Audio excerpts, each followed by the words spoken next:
confusing it is, I tell it, for it is so that I now know it.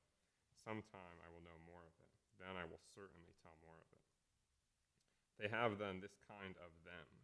They have much affectionate being in them, not emotional affection in them, but affection like the kind of thinking being there is in them, to making of something they were experiencing as important to them, a principle in them, to be always in them.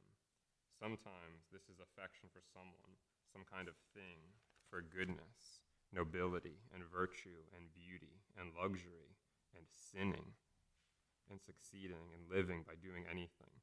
In such a one, then, one of this kind of them, affection that is like a moral principle in them, can be for any or some or all of these things that I have been naming. And then it is with these, then, as in their living, as I have described it in them, affection for any of these things. It is a constant thing in them, as constant as the ruling principle they embrace with their minds for living after having rationalized it from some experiencing. So then these 10 of this kind of them all have in them the kind of loving being, this kind of them have as their natural way of being.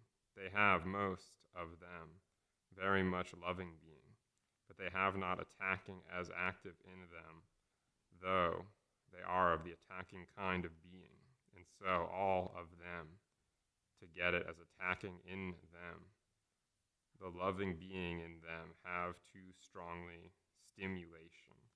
Most all of them have much loving being always in them, and mostly always everyone who ever knows any one of them always knows this in them.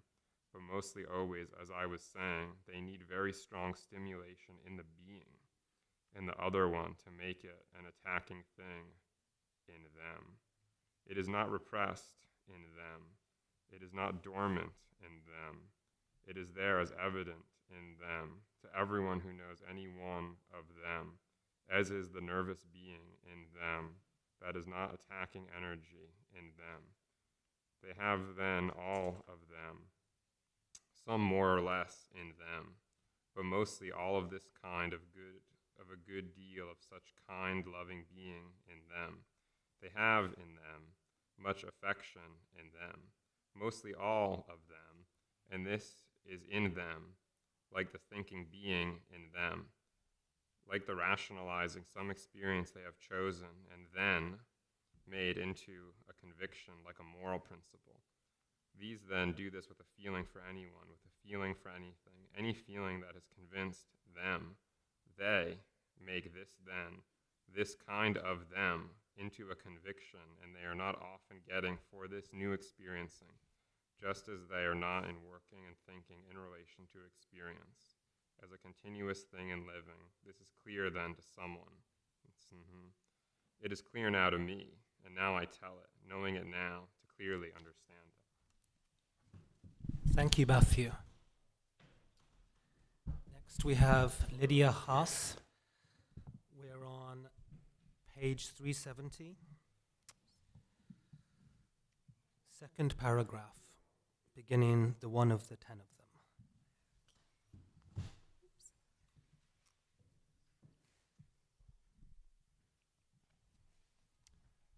The one of the 10 of them that I have been describing had all three kinds of ways of having loving feeling strongly in him in his living, and so this one was perplexing.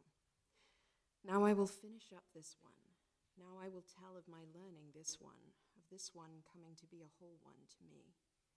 This one was for a long time baffling to me. I was telling everyone of this one when this one was still a very baffling one to me. Now this one is mostly all clear to me inside me. This one is now a whole one to me. This is the way I learned this one, so that this one was a whole one to me. As I was saying, everyone always is repeating the whole of them. As I was saying, sometimes it takes many years of hearing the repeating in one before the whole being is clear to the understanding of one who has it as being to love repeating, to know that always everyone is repeating the whole of them, to have it that sometime each one is a whole one to that one. This then, the way I am now describing learning this one, this then is one of the ways then that such a one who has it as being to love repeating, to know that always everyone is repeating the whole of them, comes to a completed understanding of every one. This then is now a description of the way I learned this one, so that this one is a whole one to me. Now I will finish up this one. Now I will tell of my learning this one coming to be a whole one inside me. This one was a long time perplexing to me, because this one was very evidently made up of only one kind of being, and yet always there were absolute contradictions in his being. There is a kind of being, say, in 10 men. Each one of these 10 have the kind of being that is common to all the 10 of them in him as being more emphasized in one direction than in the other direction. For instance, in this kind of being that I have been just describing, one of these 10 will have the being in him, so that there is in him much more strongly affection for succeeding in living than for other things in him. Another will have the being in him, so that the loving women is most strongly in him. Someone will have the being in him, so that rationalizing, logical thinking will be the strongest thing in him. Some of them will have the being in them, so that in each one of them, the having the thing they have made a moral conviction, as moral conviction to perhaps almost fanaticism, as the strongest thing in her or in him. This may be in one of these as a conviction of denying, of skepticism, of opportunism, of socialism, of monarchism, of irreligion, of anything. There are some then of this kind of them that have the power of experiencing strong affection for beauty or luxury or truth as strongest in them. In each one of these, all the other things in this kind of being are in them, but mostly in all of them there is one part of this kind of being that is strongest in them. This one that I have been just describing was different in this from these others that I have been just mentioning. This one had mostly everything of this kind of being as equal in strength in him. This one said of himself that he had a slow mind. This one had a good mind and ran himself with this mind. This one had a capacity for profound, poignant, affectionate, intuitive experiencing of beauty in him. This one was running himself by his mind, and so often was shutting himself off from experiencing, his mind not letting him feel beauty in anything that his mind was not already rationally admitting as a thing to be so experiencing. This one, then, had the affection for truth and nobility and loyalty, and made of them a moral conviction. This one had the affection for luxury and succeeding in living and being a superior being, and this one made of these things a moral conviction. This one had wanting, loving women in him, and this one had protecting them as a moral conviction. This with loving luxury and succeeding in living and truth and loyalty and courage, and having in him the quality of not having attacking being as active in him, not having loving as attacking in him. All this made this one very confusing. This one then was perplexing. Slowly it came to me to know it to be true of him that he had not, as this one thought he had, a slow developing mind in him.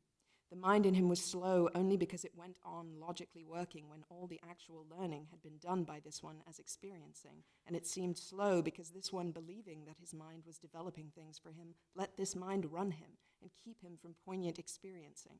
And so this one was to himself a person slowly developing himself and everything in him, and this was not true of him. He was slow-minded to himself then, not because he had any slow-minded resisting being in him, but because his mind was just doing with rationalizing what this one had already done with experiencing.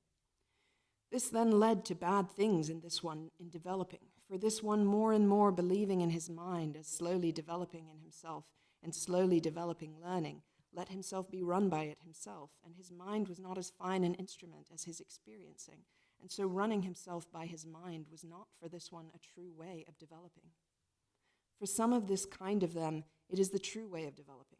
For this one of them, it was not the true way of developing. It is now a little clear, perhaps, to someone how this one was perplexing to me to make of this one a whole one. Always this one was then a puzzle to me. Two things then made this one clear to me. The knowing that his mind was not a slow, steadily developing thing. The recognition that although there was only one kind of being in this one, it was not a unified thing in him. It was not unified in him, as I found out by more thinking about this one, because this one had all the parts of the kind of being that was his kind of being equally strongly in him. and that then could not be a unified one, for there was nothing making a bottom. And so then this one was clear to me. This one was then a whole one to me. This one then was such a one as I have been describing. Now, to give a little description of one who was of the resisting kind of being and had a different kind of complication from that in this one I have just been describing, but one who also had only one kind of being in him. This one was one of the kinds in men and women that have resisting being in them. As I was saying when I was describing resisting being, those having resisting being in them, can have this being in them in various ways depending on the conditions, so to be speaking of the substance in them, the substance that is them. This one that I am now beginning a little to tell about, to make the fifth one of the six that I am now describing in this explaining of the way natures are and are mixed up in men and women, this one had in him resisting being, and one kind of resisting being only in him, and not any other kind of nature in him. This one was perplexing, too, to everyone, but this one was perplexing mostly to everyone for a different reason from that in the case of any of the others that I have been describing. This one was perplexing to everyone by reason of his failing to succeed in living, and this in this one was perplexing to everyone that ever came to know this one. This is now a little a history, a little an explanation of this one, a little a description of learning to understand the being in this one. This one was then of the resisting kind in men and women, but as I was saying, sometimes it is not easy to know it in one, whether the being in that one is of the resisting kind in them or of the attacking kind in them. This is now perhaps to someone a little clearer in the way I know it in men and women from the description I have just been giving of a kind of them that have attacking being more or less as static in them. It is not then always easy, even after much knowing of someone, to know whether the being in that one is attacking or resisting in them. As I was saying, resisting being in some is in such a thin layer in them that reaction in them is as quick in them as in those having attacking being in them. In some, as I was saying, those have resisting being in them have this thing in them as a mass dry in the center and only actively penetrable for reaction by them of the service of the being in them. Surface. In these, then, resisting being may be very quick being. In some of such of them, it may be almost brilliantly quick being in them. But mostly in those of them that are brilliantly quick, the central portion of them is not dead dry in them. It is living enough in them to give meaning to the clever, quick surface reaction in them. This is very clear to my feeling. This is very clear in my knowing of this kind in men and women. This must then sometimes be clearly made into a description. I am now beginning again to make a description of this kind of being in men and women. There are then many millions always living, having resisting being, in whom the resisting solid mass of being in each one of them is not acting, and so such of them never in their living are slow in their thinking or their working. In such of them, the part in them that is active in them is the surface of this being, and this gives to such of them clever thinking and being. There are all varieties in this kind of them, as there are in all the kinds of them, in all the resisting kinds of them, in all the attacking kinds of them. I am always feeling each kind of them as a substance darker, lighter, thinner, thicker, muddier, clearer, smoother, lumpier, granularer, mixter, simpler, like every kind there is of earth or of anything, and always I am feeling in each one of them their kind of stuff as much in them, as little in them, as all of a piece in them, as lumps in them, held together sometimes by parts of the same, sometimes by other kinds of stuff in them. And always, sooner or later, for each one, I am feeling the stuff in them acting in them. And so sometime each one I am ever knowing comes to be made of something really existing that is them. And each one of them sometime then is to me a kind of stuff that all of a certain kind of men and a certain kind of women have in them, as the material in them that is bottom nature in them, that is other nature or natures in them. Each one then sometime comes to be to me made out of a real something that always is there acting, and that is that one, and sometime then I really know that one. I really understand the meaning of the being in that one. The one I am now beginning to describe a little, for there will not be here now much description of this one. This one was of the resisting kind of them, and there was in this one clever being, for this one was of the kind of them I have been just describing. The central mass in this one, the slower, fairly clear brown, not completely dry mass in him, was not so active in him as the surface of the mass in him that was quickly, cleverly reacting. But in this one, this caused trouble in him, that the central mass was not quite dry in him. In some places, the central mass was profoundly active and successful in living, and this is very, very interesting. And this is now a little description of this one, in which description there will be a mingling of the history of this one, of the description of the being in this one, of the learning by some to understand the meaning of the being in this one. This one, as I was saying, never really succeeded in living, and that was surprising to everyone, for this one was very clever and quick and energetic. This one had really a quality of bottom thinking. This one was strong in keeping going at working, and always this one was not succeeding in living, was not really succeeding in anything. Always this one, though always this one was working steadily, and sometimes very cleverly, this one never really finished anything. Always this one was capable of real thinking, and always this one was never understanding anything in himself or in anyone. And always this one knew it in him that he was failing. Always this one had an exalted nature in him, and always this one was not in any way petty in his being, and always this one was always failing in being decently good to anyone. Always then this one was failing in living, and this was perplexing him, and perplexing to everyone that ever came to know this one, that ever came to think about this problem. This was the history of him. The being in him was, as I was saying, resisting being, and this one had in him only the one kind of being, that was the bottom nature in him. There was not in him any other nature or natures of any other kind of being in him. And in this one was like the last one I was describing. This one was very different, though, from the last one I was describing, for this one had not all the being in him possible to the kind of being that was his kind of being. This one had, however, certain parts of the kind of being in him that were natural parts of his kind of being, that without other parts of that being in him, made a fundamental contradiction in his being, and this was the meaning of the being in this one. To begin again, then, with thinking of a mass of being of the resisting substance, very active at the surface and active inside toward the center, only here and there, this was the being in this one, and this caused the trouble in this one. Always then, this one had in him, active in him, isolated spots in the central resisting mass in him. These were in him as the conceptions that were the starting in him of various schemes of working. Mostly the actual working in him was done by the quick, clever surface of him. Always then these central live spots in the whole mass of him would be reacting to all of the mass of work the surface of him had been doing, and there was not enough self-consciousness in him to know that it was a poorer kind of work than he had wanted that he had been doing. And it was to him only that time he had not succeeded in doing the work he had been planning, and he must just begin again. So it went on with him, and so he never was finishing anything. And the two kinds of activity of this being in him, being that they were of the same kind of being in him, never came to struggle together in him. They just went on in him. And so he never was succeeding in his living. He never was succeeding in anything. He never could finish anything with all his steady, energetic, patient working.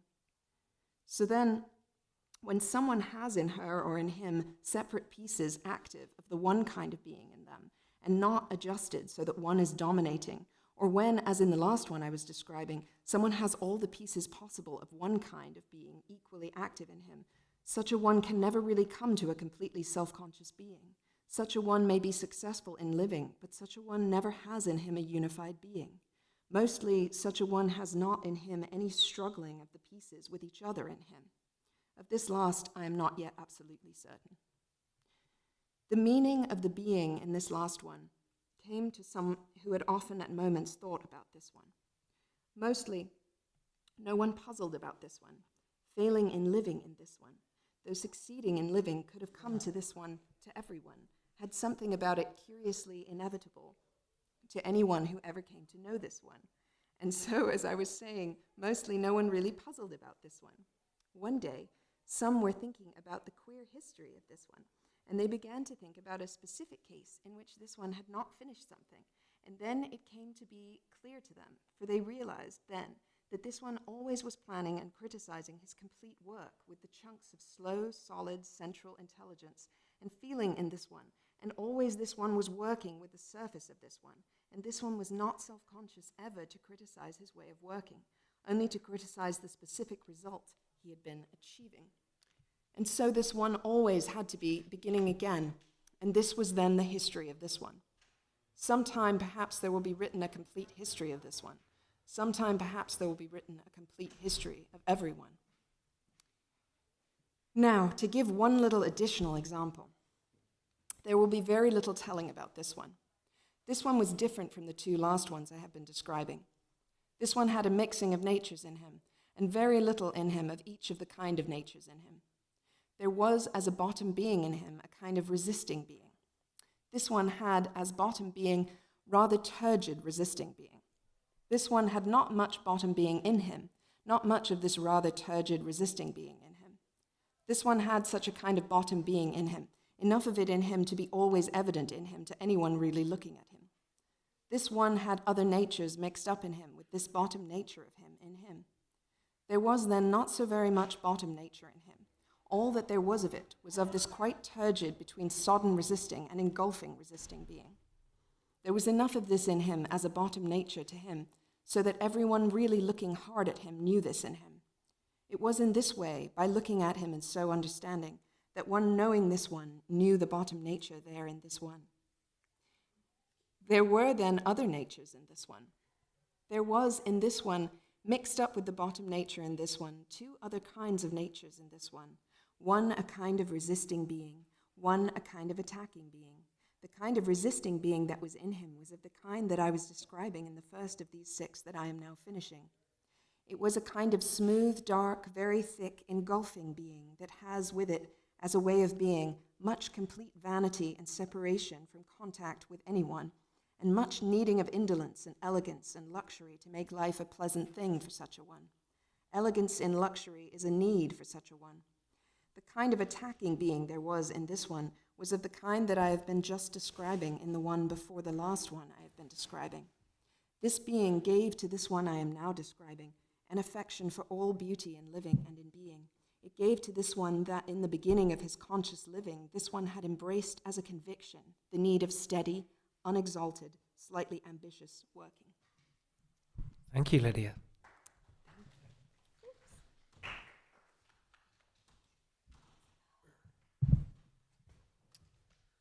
Okay. We are missing Merv Emre. Does anyone fancy themselves as a kind of Merv Emre type character? Who wants to get up and read for the next 20 minutes? Yeah? You ready? Okay. What is your name, sir? Elias Altman. We're here on page 376, and we're starting on the 376 last paragraph, beginning, this one having the rationalizing mind. Thank you, Elias. Sure. This one, having the rationalizing mind of the kind of attacking being that was one of the natures in him, this one then knew very early in his living that loving a beautiful life and needing elegant luxury for pleasant living and yielding to these things in him would soon lead him to be dominated by the bottom being of him, the sodden, resisting, mixed, with engulfing, resisting bottom being in him, and this would lead him so that sooner or later the beautiful life would be turned by him into an ugly one.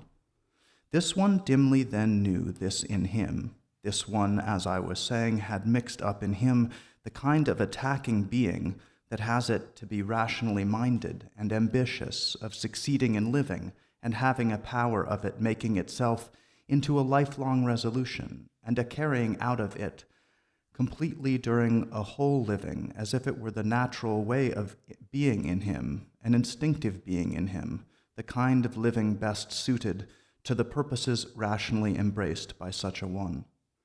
This one, then, that I am describing, knew that steadily unexalted working, which was not to this one the whole natural way of being, was the only way of living for this one to keep this one from making ugly, beautiful, elegant, luxurious being that was in him, and that in this working this one must not wait for the stimulation of experiencing, Working must go on in him always, and experiencing and needing elegant luxury, and the bottom being in him must just be there acting, while always this one was working, always this one was succeeding fairly well in living. Perhaps later this one would not succeed so well in living. Perhaps this one would be more and more worn out with his working. Perhaps this is what would happen to such a one. This is a description of one who had it in him to not be able to have a beautiful, elegant, luxurious life in living, because then later the bottom being in this one would make the beautiful life an ugly one. This one then lived by energized conviction in the attacking kind of being there was in him, mixed with the other being in him. This one then was one that one could know the bottom being of him by looking at him. Mostly in his living, he was working by energized conviction. Sometimes he would be worn out, and then he would not be succeeding very well in living, but the balance of natures in him would be in him, as it had been always in his living.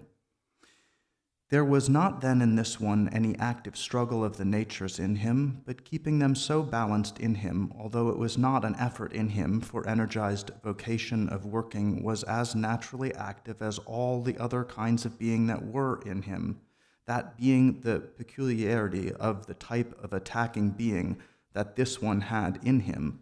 The keeping them so balanced in him was wearing, not to him, for it was not an effort in him, but was wearing to his whole being. His whole being would wear itself out by excessive, spontaneous equilibration, and so this one more and more than would be not successful in living, but always up to the ending of the acting living in this one, the equilibration of natures in him would be what I have been describing. Here ends, then, the describing of the learning of the natures in the being of 6 kinds in men and women. Now, then, to begin again the history of Martha Hlands and of everyone she ever knew in living. Always there will be here writing a description of all the kinds of ways there can be seen to be kinds of men and women.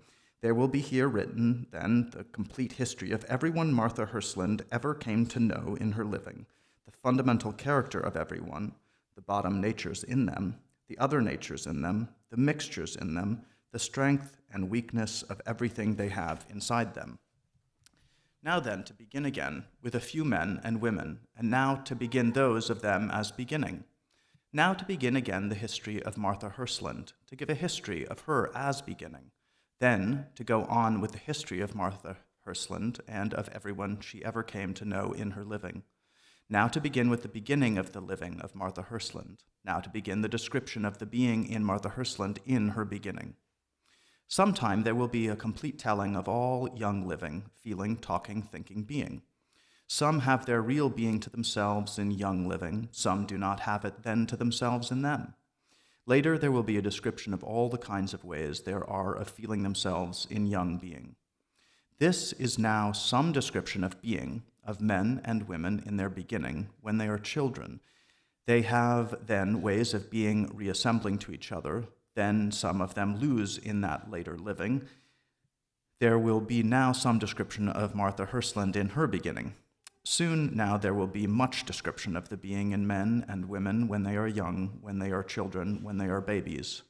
When they are growing into young men and young women, there will be then soon much description of the being coming out of them, then as repeating. Then when they are beginning, when they are babies and children, and then growing into men and women.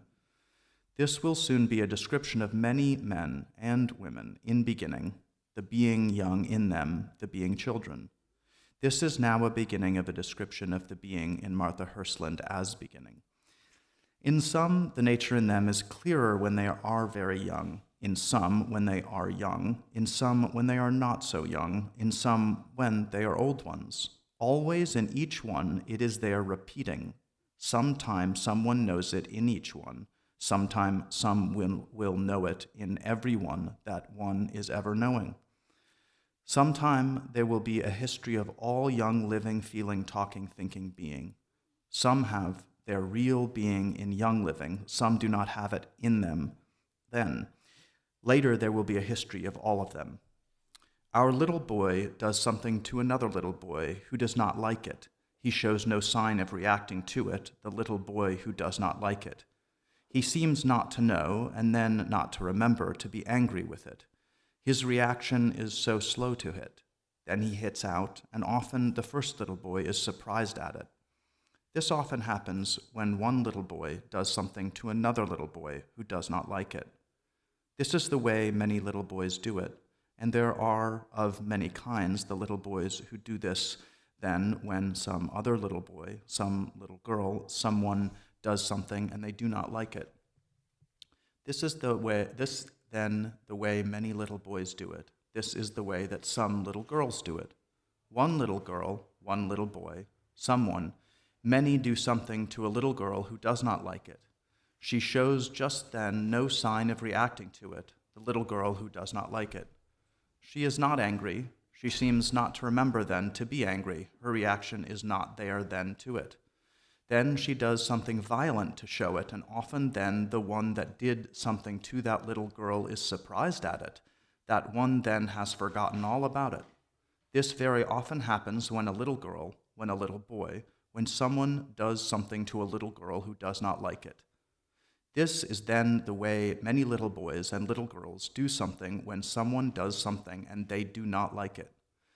They are of many kinds, the little boys and the little girls who do something in this way when someone has done something and they have not liked it.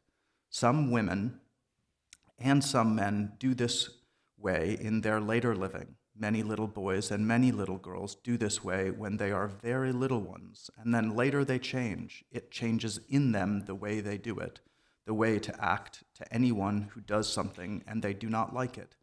Some have their real being in young living. Some do not have it then in them. Now there will be a description of some who have and some who have not their real being in young living. There are many then little boys and little girls who have the way of acting I have just been describing when someone does something to them, and these then do not like this thing that one has been doing, has done to them. As I was saying, someone does something to some little one who does not like it. The little one then shows no sign of reacting to this thing, the little one that does not like it.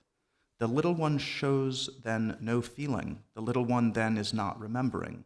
The little one then does some violent thing to the one that has done the thing the little one was not liking. The other one then has forgotten and is surprised at the violent action of the little one. This often happens when one little one, when someone, does something to a little one, and that little one does not like that thing. As I was saying, this is often happening. As I was saying, there are many little ones who have this way of acting when anyone has done something that they have not been liking. As I was saying, there are many kinds of little ones who have this kind of way of acting when someone had done something they were not then liking. This is then a very common way of acting. There are then many little ones who have this way of acting when someone has done something they are not liking. So then there are many kinds who can have this way of acting when they are little ones, many kinds of men and women. As I was saying, some have their real being in young living, some not have it then in them. As I was saying, in some the nature in them is clearer when they are very young, in some when they are young, in some when they are not so young, in some when they are older or ending. Always in each one it is there and repeating. As I was saying, this way of acting that I have just been describing can be in various kinds of men and women when they are little ones, when they are in beginning. There are very many little ones that have such a way of acting when someone has been doing something they have not been liking.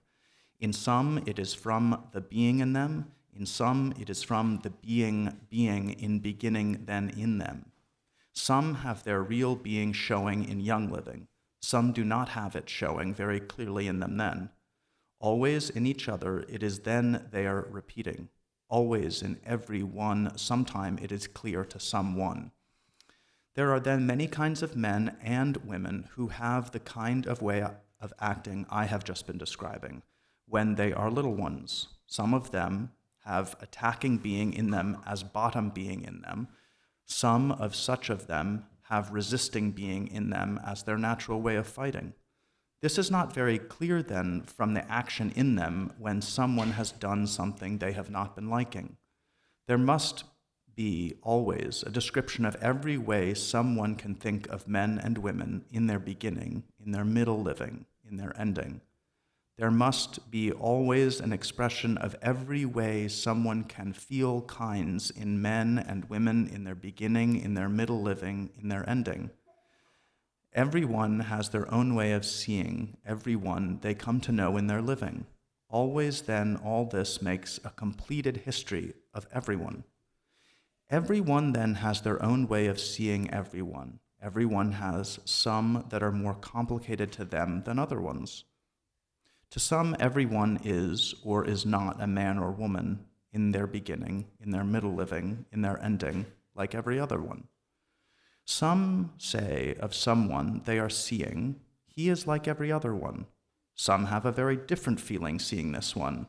Everyone has some way of making kinds in men and women. Everyone finds someone sometime confusing. Not easy to be certain of the kind that one is then. Mostly everyone sometime comes to a decision about each one. Some come very nearly to never deciding about someone. Some find it harder to decide about children, what kind of being they have in them. Some about men, some about women, some about many, some about almost everyone, some about almost no one. There are then many ways of feeling, of thinking men and women in their beginning, in their middle living, in their ending. Some are very confusing to some, others very confusing to others. Some because of their being, some because of their training, some because of their ambition, some because of the activity, some because of the quietness in them, some because of the nature in them being in beginning, some because of the nature in them being complete in them, some because of the nature in them being coming to an ending. Each one sometime is a whole one in them. Each one sometime is a whole one to someone, to themselves inside them, to someone knowing them sometime in their living. This coming together of them to be one inside them, in some comes to be in them in the beginning of their living, in some in the middle of their living, in some at the ending of their living. They come together inside them to be a whole one in them, sometime, mostly everyone. Some come together to be one in them in different kinds of ways, in different times in living. Some seem to come together and are not really together then. Some really come together as one and come together really sometime as another whole one inside them. Mostly when someone has come together to someone, it makes that one more or less interesting than that one was before to the one knowing that one. To some, then, the one that has come together to be a whole by reason of having come together is then no longer interesting. The mystery of that one is then ended to the one knowing that one as a whole one. This is not very uncommon. Some are so uncertain in their kind of them, the kind that have the being that is them not very strongly in them, or else very thinly spread out in them, or rather vacant in them, or very mixed up in them. There are many that almost never really are a whole one inside them, or are a whole one that is almost without form and substance in them, and these then, when one knows this of them, these who then never come really to be a whole to any one, to themselves inside them, these then have not any interest to anyone as not being a whole one in them. Mostly, those having it as possible to be really a whole one are interesting until they come together inside them to themselves or to someone. Mostly, after that they are to many that know them less interesting. Many, after that coming together, are more interesting to those that knew them. Mostly all of them, those becoming then more, those becoming then less interesting. In short, mostly all men and women coming to be a whole one inside them, and to those that know them are more simply repeating themselves to everyone. Some, as I was saying, are more whole ones in them when they are little ones, some when they are young ones, when they are beginning their living than they are any other time in their living. Some and many men and women are of this kind of them, are more entirely whole ones in them, and to everyone in their middle living. Some, in the ending of their being, are really whole ones to themselves and to others for the first time in their living. This coming together in them to be a whole one is a strange thing in men and women. Sometimes someone is very interesting to someone, very, very interesting to someone, and then that one comes together to be a whole one, and then that one is not anymore at all interesting to the one knowing that one that is then shrunken by being a whole one. Some have not that happen to them by being a whole one. Some are richer then. All are solider then to those knowing them when they come together inside them. It is very strange, this coming together to be a whole one. As I was saying, some come together as different whole ones in different times in their living. Some seem to come together inside them, but this is not real in them. Some, by their thinking, by their living, come together as a richer whole one than could have been expected from them. Often, there is some little thing in some one of those knowing that are one hardly noticing, and that keeps that one from coming together until that one in his being has come to be richer than anyone knowing that one ever expected to be in his being. Sometimes someone has something in them that seems not important being in them, and that keeps them open to growing, and that one comes together then later as a richer whole, one than anyone knowing that one thought ever to find that one. And then there are very many of them that lose rich being with losing their younger living. There are many that lose it with losing a certain kind of stimulation. There are many that have a covering of passion, of emotion, of quick or slow reaction to everything that covers them. And sometime to someone they come together to be a whole one without that covering. Sometime to everyone. Inside them they come together to be a whole one without anyone then feeling the covering on them, which is not lively then in its active being, and such a one may then be very disappointing. Such a one is a dry whole one when everyone knowing that one felt that one a rich whole until that one came together as a dry whole one. And so on and so on. The ways of coming together are many and interesting, more and more to everyone. Everyone sometimes is a whole, mostly everyone sometime comes together in them as one whole. Some, as I was saying, almost never come together in them as a whole one. Some of such kind of them are then not any longer interesting when it is almost certain of them that they will not come together in them ever to be a whole one inside them. Some of such of them keep on being tantalizing because they come so nearly again and again to be the whole ones inside them. Thank you. You made an excellent move. Okay. Now we have Sarah Resnick, Dan Fox, reading together. We're on page 383. Should be a copy for you each. 383, first new paragraph, beginning this then of coming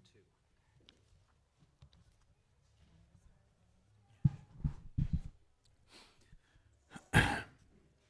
This then of coming to be whole ones, sometimes in them, which sometime in mostly all men and women, this is very interesting. Some, as I was saying, never come really to be a whole one inside them, not at any time in their living, not in their beginning, not in their middle living, not in their ending. These are of many kinds. Some have it that they never come to be a whole one in them, because they are made of little lumps of one kind of being held together or separated from each other, as one comes to feel it in them, the lumps in them from each other by other kind of being in them, sometimes by other kind of being in them that is almost the complete opposite of the lumps in them, some because the lumps are melting always into the surrounding being that keeps the lumps from touching, In some, because the kind of being in them is spread out so thin in them that everything they have learned, that they like to be in living, all reaction to everything interesting in them has really nothing to do in them with the thin spread being in them. There are other ones who do have many kinds of being in them, and none are ever really dominating. And there are many kinds of ways of being, so that at no time really no such a one is a whole one in them, but really mostly everyone sometimes comes together in them to be a whole one, in some part of their living, sometimes earlier in their living, in loving or in working, and then later in their living, in natural development of themselves settling in. There are many ways of disguising the whole being in each one. Some have a stronger disguise in their beginning than in their middle, living, or in their ending. Soon now there will be some discussing of the disguising of whole being in young living.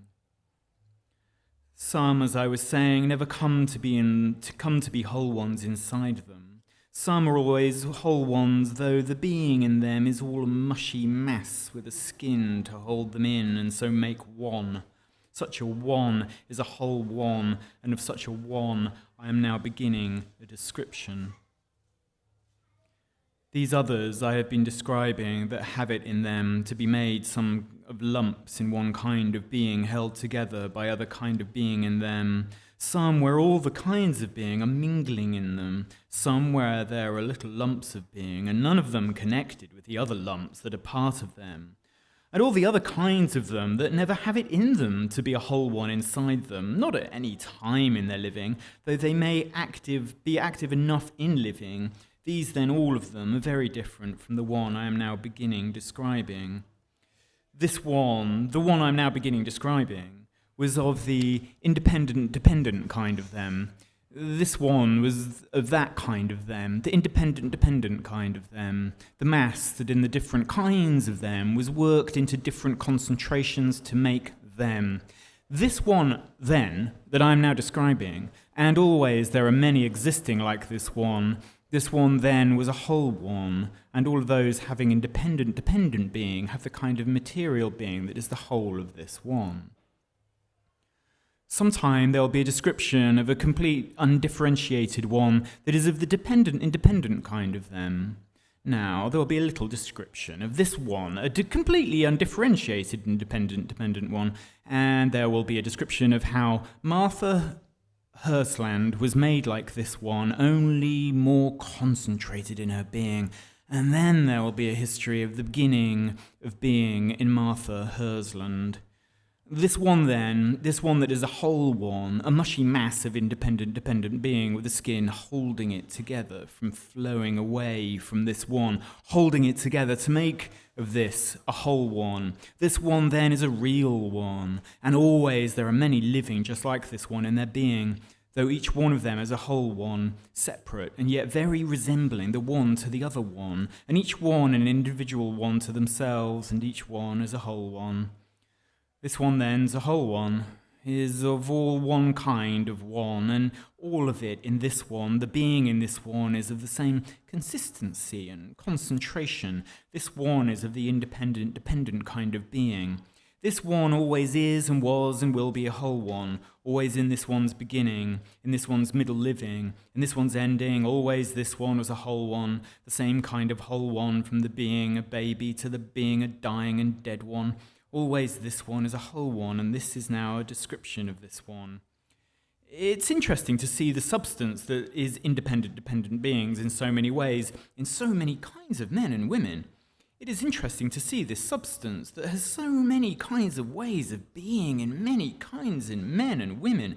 It is interesting to see it completely fluid in this one, to see all its activities in this one. Sometimes it's an uncomfortable feeling to know it so well from this one, when one's knowing some kinds of men and women have it in them independent-dependent being. Sometimes it makes one turn away from seeing the being in some, so that one will not know it too clearly in them, that they have in them independent-dependent being.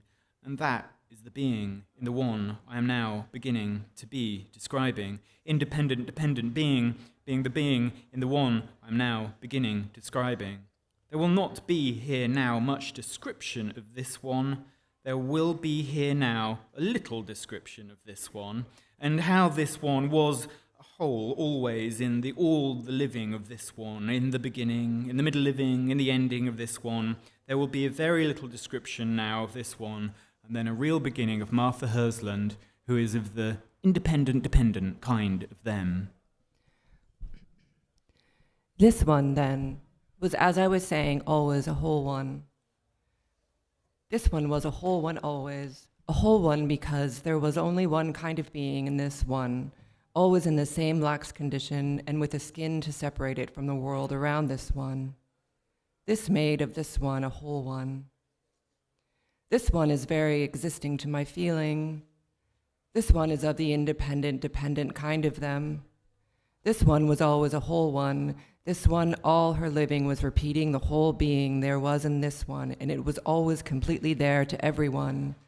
The whole being in this one, to everyone who ever knew this one, always there to everyone when this one was a baby or a little one or a young girl or a young woman, or woman in her middle living or in her ending.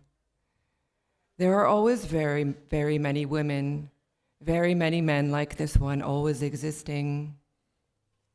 This one was and is and will be always a real one to everyone that ever knew or knows or will come to know this one. This one is a real one in herself and to everyone. This one is of the independent-dependent kind of them. This one, all her living, was always a complete one, and everyone always knew the whole being of this one. This is now some description of this one.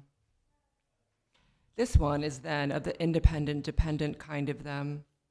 This one is all independent-dependent being in solution. Of this one now I will give a very little description. This one is all independent-dependent being in solution. This is now a little description of this one of the independent-dependent kind of them, one always all her living, always a whole one being independent-dependent being in solution, one being all her living, always of the same concentration of being, the same whole one, when this one was a baby, a young one, an older one, and then an old one, and then dying, and then no longer one, and always then there are others like this one. Always there are many, many millions of every kind of man and woman, and this makes many stories very much realer. There being so many always of the same kind of them, it makes it realer than when in the story there are 12 women, all alike, and 100 men, all alike, and a man and a woman completely resembling the one to the other of them, and always then it makes circuses more interesting, for always then each one doing something in a circus is a kind of man or woman, and each one is completed. Concentrated at the moment, each one has the music stopped and does the hard thing one has been preparing all his life. And that makes the living for that one, makes the living of that one. This is then very interesting. And always circuses more and more are interesting to anyone interested in kinds and men and women. And now to begin again with this one, the one that was of the independent-dependent kind of them. That was all independent-dependent being, the flabby state of the being. That was always a whole one for this. One had a skin that held this one from flowing over everything. And that made this one a whole one. That made this one an individual one, as everyone who is ever a man and woman. And so then this one is a real one.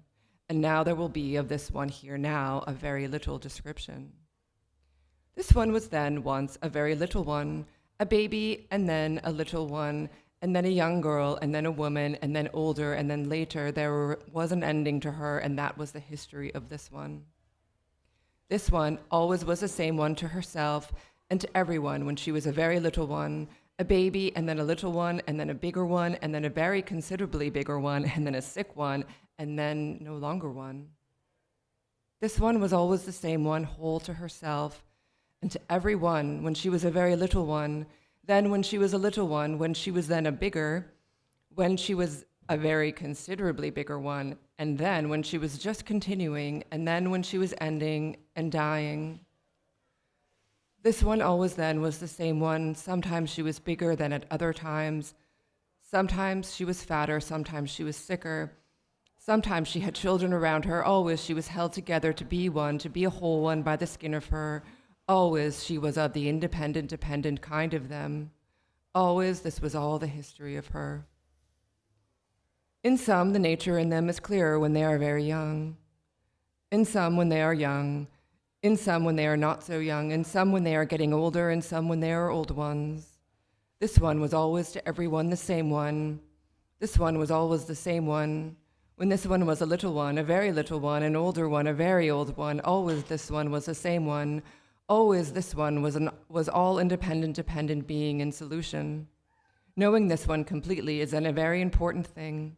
Knowing this one completely will make it easier to know all of the men and women having in them independent, dependent being, all the kinds that are of independent, dependent kinds in men and women. This one, then, was in the beginning a little baby, and then a little girl, and then a woman, and always everyone knew all the being in this one, the being that was never changing in concentration or in action. This one was a flabby mass of independent, dependent being held together by the skin surrounding, for so this one had individual being. This one, then, was one that had this meaning, the being all independent, dependent being and possibility of formation. This one, then, was a very important one. There are always many millions of them living, and each one of them is held together as a whole one by the skin of each one. This one, then, is independent being in solution. As I was saying, those having independent, dependent being have attacking as their way of fighting, loving, winning. Resisting in such of them, as I was saying, is mostly in them stupid being. This is the natural being in them. This one was so slow always in attacking that it mostly was resisting in her, as it mostly, the attacking being in this one, just was barely in motion. This one was of the independent, dependent kind of them.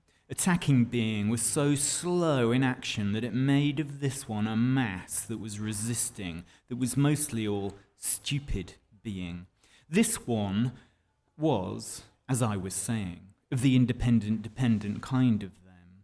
This one started somewhere into action. It all would be slowly wobbling and so make what was attacking being, but anyone coming against this one would only be feeling it as a mass to stick in, and so think it as a mass resisting. This this one was of the independent, dependent kind of them. Really, this one had attacking as a way of fighting, as a way of loving. This one was a whole one because this one was held together by a skin, as I was saying. This one always was a whole one, when this one was a young one, a very young one, an older one, a very old one. This one was like many other men and women. This one was like many, many other men and women as having independent, dependent being. This one then was like very many other babies when this one was a baby too. This one was like many other children when this one was a child. This one was like many other young men and young women when this one was a young woman. This one was like many other men and women when this one was a woman. This one was like many other old men and old women when this one was an old woman. This one was different from all the others of them, for this one had her own skin, and so was separated from all the others of them that have or had or will have the same kind of being to make them. They each one of them are different from all the others of them like them, for each one, every one, has their own skin that cuts them off from all the other ones, and so each one, even of this kind of them, are individual ones, whole ones to themselves and to everyone.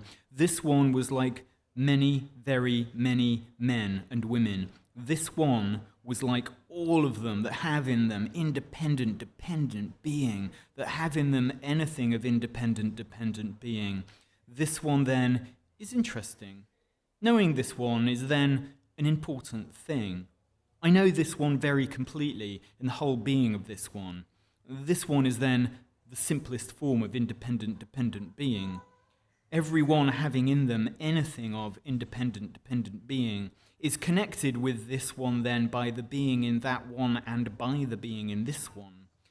This is then now the beginning of really knowing independent, dependent being in every one ever having in them any of such being.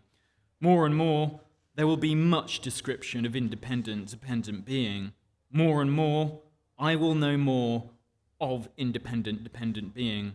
More and more, there will be more understanding in every one of independent, dependent being. Some have in their real being in them, in young living. Some do not have it in them, have it then in them. Now there will be some description of young living in some. Some have their real being in them, in very young living. Some do not have it then in them. Now there will be a little description of very young living in one. This one, and the one I am now beginning describing, is Martha Hlands, and this is a little story of the acting in her and her being in her very young living. This one was a very little one then, and she was running, and she was in the street, and it was a muddy one, and she had an umbrella that she was dragging, and she was crying. "I will throw the umbrella in the mud," she was saying. She was very little then. She was just beginning her schooling. "I will throw the umbrella in the mud," she said, and no one was near her, and she was dragging the umbrella, and bitterness possessed her. "I will throw the umbrella in the mud," she was saying, and nobody heard her. The others had run ahead to get home, and they had left her. "I will throw the umbrella in the mud," and there was this desperate anger in her. "I have thrown the umbrella in the mud," burst from her. She had thrown the umbrella in the mud, and that was the end of it all in her. She had thrown the umbrella in the mud, and no one had heard her as it burst from her. "I have thrown the umbrella in the mud." It was the end of her, the end of all of her, the end of all that to her. It is very hard telling from any incident in anyone's living what kind of being they have in them. Kinds in being is a subject that is very puzzling. Martha Hlands had independent, dependent being, but this that I have just been telling might have been in the living of a little one having independent, dependent being, might have been in the living of a little one having dependent, independent being, might have been in the living of a little one having a mixture in its being.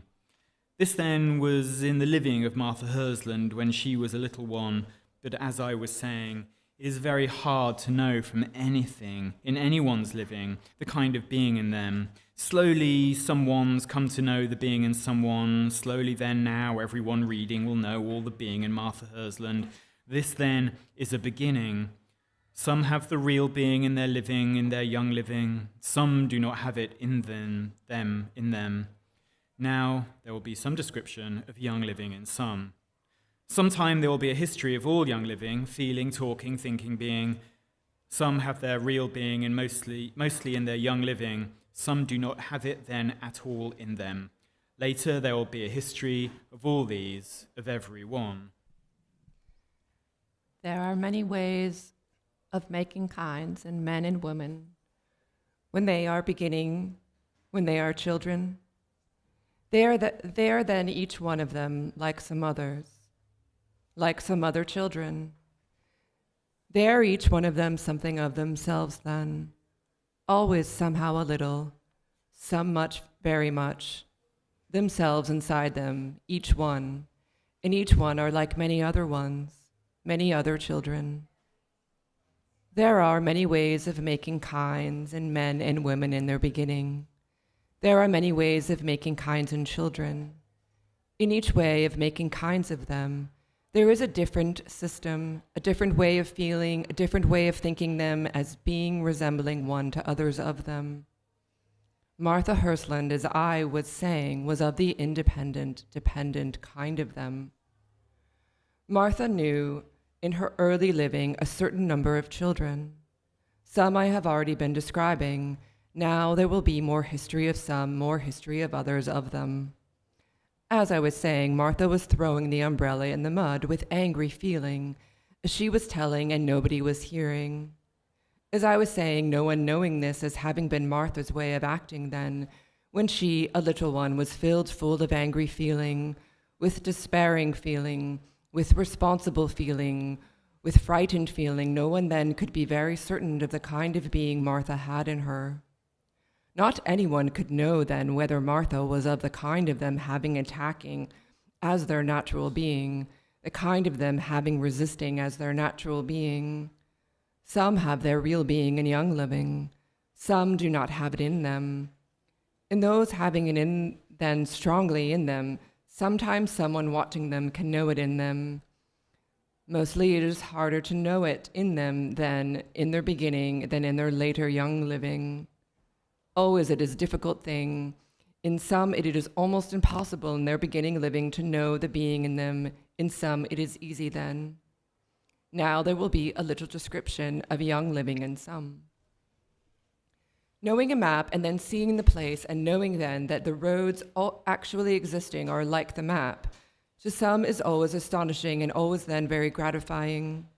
To some there is the same thing in living, and to such a one seeing each one they are knowing as young ones and older ones and very old ones, and seeing them then as having in them the kind of being that hearing others talking and reading what others have written makes everyone know is the nature of human being.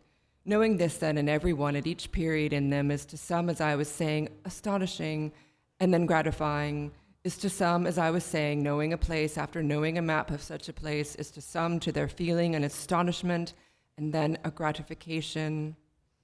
This is then always there, all their living in some, that is to say, these ones come to know in those of them that are not of their own generation, not children being, though in some even that is known to them by hearing and reading, in other children around them, they being then children, in some of such other children around them, they being then children, in some of such of them, then there is self-consciousness then enough to make them know them, even when they are children, children being, it comes to be more strongly in them than when they are young men and women.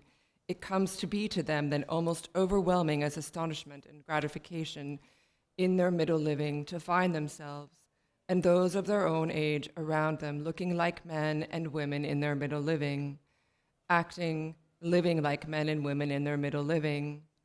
This is then to them very astonishing. To some it is gratifying. To some of such of them it is terrifying. They are then, they themselves and others around them, as they remember their fathers and their mothers, when they themselves were children. This is then, as I say, to many of such of them who have this in them, very astonishing. To some very gratifying, to some even terrifying. And there are then all kinds of feeling in between about this thing. This then, this realizing is strongest in men and women of those around them of their own age. In living when they themselves are having in them, then that living that is to them the thing that they have known like in them, a map of living, and then they know it in those around them of their then astonishing, to some then gratifying, to some then almost terrifying. To some it is overwhelming then to know it really then inside, really completely then inside them, that all living is always repeating, that they are like everyone else who has or ever has had or ever will have in them middle living, like them in the way they are then in their looks, in their troubles with their health or happiness or working or children. It is to many then overwhelming that they know then that everything that they have been hearing or reading about living is true of them, that they are in their middle living, that all those they are knowing of about the same age as they are themselves then are then also in that middle living, that they have known themselves then are then also in that middle living, that they have known always, from reading, from seeing, from hearing, and that is to many very astonishing. To some who have it in them, to love repeating and living very gratifying, to some who are beginning to be a little weary, then very satisfying, to many then almost or completely terrifying. This is then there, the understanding of being in middle living in such a one. And then there is in such a one an understanding of men and women. They are remembering who were when they knew them in middle living. There is then in such of them a new realization of everyone, for everyone must have some time in them middle living. There are then many who have some time in them the feeling I have been describing, with a map and seeing the place, and knowing then the roads are really existing like the maps of them. This is to very many always each time astonishing. There are some who have then a feeling of knowing other children, knowing themselves, they themselves being then children, as being like the children. They know from reading, from hearing people talk about being in children. Mostly, everyone does not know it in this way, the being in children. Many know it only from remembering themselves and others who were around them then. From knowing children, from knowing sometime everyone, from having children of their own, or from other ones around them having them, from knowing some in their later living whom they remembered as children but did not realize them in the being in them. Mostly, everyone a little sometime in their living realize themselves and others as being like children, like men, like women they have come to know in reading or from hearing about them. There is, then, the knowing kinds in men and women, from the character in them, the nature in them, the mind, the passion, the way of winning, working, loving, dying, having religion in them, the way of giving and the way of receiving, and the way of taking and the way of accepting and the way of escaping in them. There are many ways of knowing kinds in men and women, from habits of training, of grammar, of playing and washing and working in them and doing nothing. There are then many, very many ways of knowing kinds in men and women, from prettiness and ugliness in them, from ways of dressing, from all the ways they have of being. And then there are ways of knowing men and women as being in their beginning, as babies and children, and then being young grown men and women, and then men and women in their middle living, and then men and women in their ending. Some find it harder to decide about children what kind of being they have in them, than about men and women as young men and women, than men and women as men and women in their middle living, as men and women in their ending. Some find it harder to know what kind of being they have in them, the woman than the men. Some find it harder to know what kind of being they have in them, the men than the women. Some find it harder to know the being men and women have in them when they are young men and women than at any other time in their living. Some find it harder with men and women in their middle living than when the disposition in them is changing to middle living disposition, in many ways to impatient irritation. Some find it harder to know real being in men and women in their ending than when loving, feeling, religion have queer ways of showing in them. Always then some are very confusing sometimes to some. Mostly everyone has some way of making kinds in men and women. Mostly everyone finds someone sometimes confusing. Mostly everyone sometimes finds someone very confusing. Not easy then to be certain of the kind of being one has in her or in him. Mostly everyone comes to a decision sometime about the kind of being in each one. Some come very nearly to never deciding about someone. Some, as I was saying, find it harder about children, what being they have in them, about men and women, where they're being than any other time in their living. Some have their real being in them in young living. Some do not have it then in them. Now there will be some description of young living in some. Now there will be some description of young living, feeling, talking, thinking, being. Some have their real being in young living. Some do not have it in them. All have their real being in their young living to some. Not any one has their real being in young living and to some. To begin then with a little description of many ways of feeling, being in young living, of feeling, thinking, the being, understanding, the being of men and women when they are in their beginning, when they're babies, when they're children, when they're growing into being young men and young women. To begin then again with a little description of feeling, thinking kinds in babies and in children, in understanding the being, and kinds in being in men and women when they are in their beginning, when they are babies, when they are children. Some then are understanding kinds in children always. Some then have more feeling for kinds in children, for being in children, than for being in men and women and grown-up men and women. Some find being in children more confusing, for to them the being in children is the being in men and women in beginning, and so to them children are confusing as being natures in beginning. Children are confusing and deceiving to many. These, then, are to some very difficult to knowing. The being in children is to some a very difficult thing to be understanding. The being in children is very confusing to anyone wanting to understand being in men and women. The being in children is then often very confusing. This is because being in beginning, the nature in them is then almost hidden, or disguised, or uncertain, or changing, or too loudly in them. Children are then often very confusing, for they are often all of them doing the same thing, and the nature in them does not affect them. They have many of them then not their own way of eating, drinking, playing, laughing, crying, having angry feeling, kicking, screaming, loving, deceiving. Some have then their own individual way of doing, but mostly in children it is a general kind of action, a general kind of way of acting when anyone does anything to them and they are not liking this thing someone has been doing to them. Always it's hard to know the real being in anyone from knowing things anyone is being doing. With children, it's even more confusing.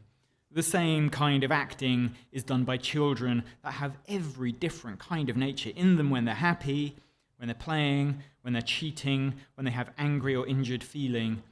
Mostly then, the being in children, the individual being in each one is very difficult for anyone even living with them to be knowing. It is often almost hidden, or disguised, or uncertain, or changing, or too loudly in them. And so they have not then really in them individual being. Slowly then, they have come to have in them more and more of their individual being. Slowly more and more individual being comes out of them as more and more they are themselves inside them. It is very hard to know of any one of the being in them for one or two things they have been doing that someone is telling about them. For many things, even that they have been doing, and that one knows of them. Knowing real being in men and women is a very slow proceeding, and always more and more, this is very certain. As I was saying, it is almost harder to know it in children and young men and women, the being in them, than in older men and women. Not everyone thinks that this is certain. As I was saying, many kinds of little boys that in their later living have very different kinds of ways of reacting when someone has done something and they do not like the thing someone has been doing. Many men who have very different ways of acting when someone has done something they are not liking, very different natures in them. When they were little boys and some little boys, someone did something that they were not liking. They showed no signs of reacting to it then, and then later they hid out, and often the little boy, then someone who had done the thing to them they were not liking, had forgotten. So long was a little boy who was not liking the thing the other one did to him in responding. This is true also of women. Many kinds of women with very different kinds of natures in them. When they were little girls and someone did something to them they were not liking, showed at first no reaction, and then they showed angry feeling when everyone had forgotten the thing the little girl had not been liking. In some men, in some women, this shows real nature in them. In some, it is just that nature is in them in beginning, and so children are very confusing to the understanding. In some, the nature in them is clearer when they are very young. In some, when they are young. In some, when they are not so young. In some, when they are old ones. Always in each one it is there and repeating. Sometimes someone knows it in each one. As I was saying, some have more feeling for kinds in men and women when men and women are in beginning. Some have more feeling for kinds in men and women when men and women are babies than in any other time in their living. Some have more feeling for kinds in men and women when men and women are children than at any other time in their existing. As I was saying, to some, being in children is very confusing because the nature in them is in its beginning. As I was saying, it is hard telling from knowing something someone did sometime, the nature in them. As I was saying, it is very difficult to know the nature in a man or in a woman from knowing even quite a number of things they are doing. It is even harder to know the nature in children from the action in them. As I have just been saying, that is true of many children, not of all of them by any means, and that must never be forgotten. As I was saying, Martha Hlands, when she was a very little one, and the others were running ahead, and she had the umbrella for one of them, and she was struggling to catch up with the rest of them. And they were disappearing, and she was being filled fuller always with angry feeling and resentment and desperation, and she was crying out, "I will throw the umbrella in the mud." And nobody was hearing, and she was repeating again and again, and then in a moment of triumphing, she did throw the umbrella in the mud, and then she went on crying and saying, "I did throw the umbrella in the mud." This is a description of an action that many very different kinds of children could have been doing when they were left behind struggling. Martha Hlands did this, and she was a very little girl then, and slowly now there will come to be a complete description of the nature in her that this I have just been describing does not now help very much to be understanding. Now there will be some description of Martha Hlands in her young living, and the children she knew when she was beginning living. I was telling of the living of the Hlands family in Gossels on a 10-acre place, and of people living in small houses near them, and it was then that Martha Hlands was a child and was knowing children. She knew some children at the public school near them where she and her brothers had their American education.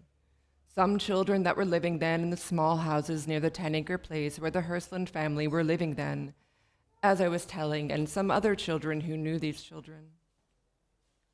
She knew some children at the public school. Some children were living near them in the small houses, as I was telling, and she knew some small children who sometimes came to see them, the Hlands children, who were the kind of children she naturally should have been knowing, from the kind of people Mr. and Mrs. Hlands should naturally be knowing. But these children were never important in her living. Mostly then, she was knowing children living near her, and children knowing these children.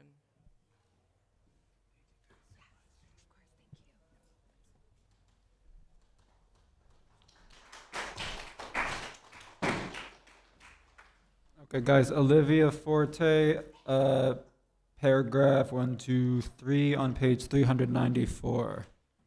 Mostly then Martha.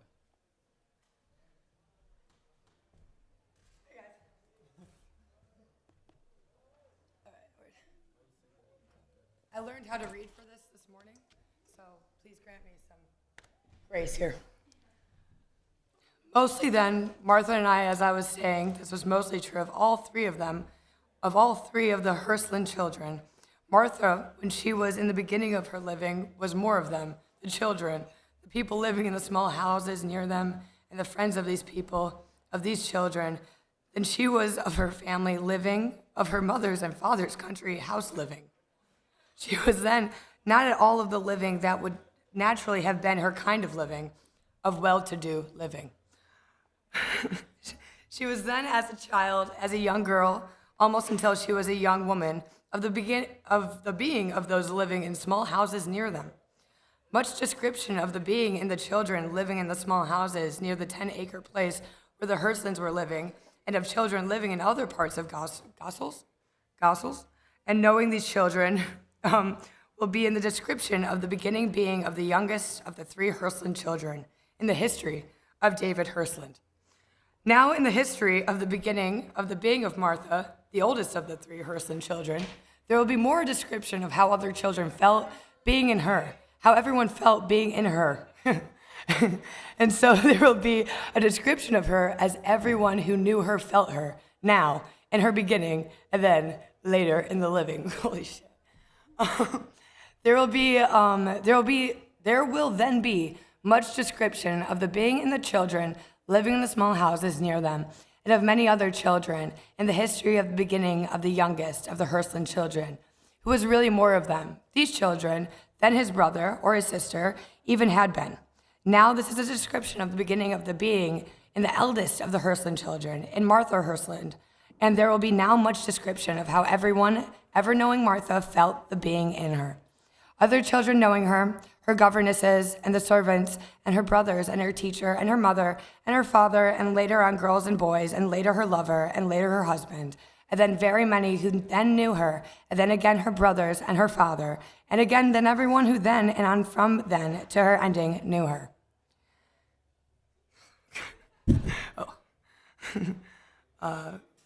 Where was I? I'm at all three of the Hersland. Is that where I'm at?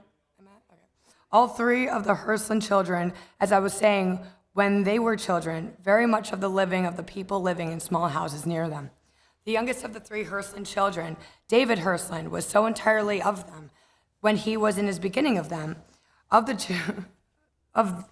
children at the school with him, of children knowing these children, and the children living in the small houses near the Hersland family then, was so entirely of the being of all these children that in the description of being in him, there will be very much description of the being in many of them.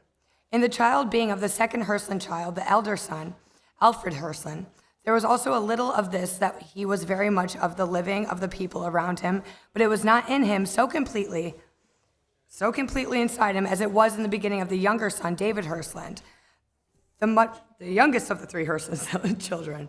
Then Alfred Hersland was very much as part of the being in him than either his younger brother or his older sister. He was then really less of the poor people around him than either of the two Hersland children, but nevertheless, in his young living, in his playing, and his being interested then, he too was very much of them, the poor people near them. Though it was never really very deep in him, and it was very soon all ended for him. He was then Alfred Hersland, in a sense, in his being less really of the being of the people living in small houses near him, more of the people it was natural for him to know in his living, through he was not of them at all in his beginning. History of him that will be written after the history of Martha has reached its completion.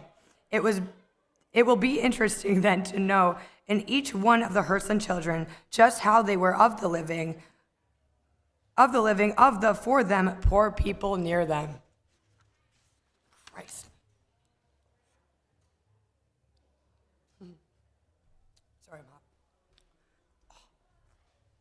As I was saying, the youngest of them was the living of the people's living in the small houses near them. Of their living, of their children's living, David had really inside him the living and the being of the people living in the small houses, and of the people they knew these people, and the children that knew these children, and so they, all of them being in the natures of many of them, will come to have much description of them being given in the very long history of David Hersland. That will be written after there has been written some descriptions of Martha Hersland, and then of Alfred Hersland. So then sometime there will be much description of the nature of many of the men, women, and children of the families of the Herslands, new in their living in the 10-acre place in a part of Gospels where no rich people were living, where there were not living any who should naturally have been friends then of the Hersland children, if the Hersland family had been living the well-to-do living that was really natural for them. There will then, in the history of young David Hersland, which will be very long, I bet, there will be much description of many people who lived near the Hersland family then. As I was saying, Alfred Hersland was very much less of them, the people, than living around him, than his younger brother, David. Then, in a sense, of the daughter of the Hersland family. The eldest of them, of the children, Martha. Alfred was of them in playing, in quarreling, in taking excursions for hunting and other things, and in bicycling, and in many ways then, and when he was beginning to be somewhere near being a young man. This will all be told in the history of him when will be begun after there has been a little description on the whole beginning and all the living of his elder sister, Martha, which is now what is there in beginning. So then, in the history of David Hersland, there will be much description of the being and nature of the people near the Hersland family, when Martha, Alfred, and David were children, and until they were young men and women, in the history of Alfred Hersland. And there will be descriptions of his being with them, of Alfred's being with the people around the Hersland family, then and what he did with them in the way of playing, quarreling, and living. Martha Hlands was more of the living and the being of the people around them than Alfred even was really inside him, but not so much that of them as David was of them. And now in the history of Martha Hlands, there will be a description of them only in the sense of what they were, or what way the people knowing the Hlands family, then knew her and felt her.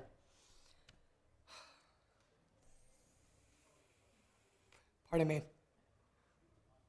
This is now clear then, by and by there will be much description of the being and the character in many of these people, families, men, women, and children that the Hlands children knew when they were children, and on from then until they were almost young men and women.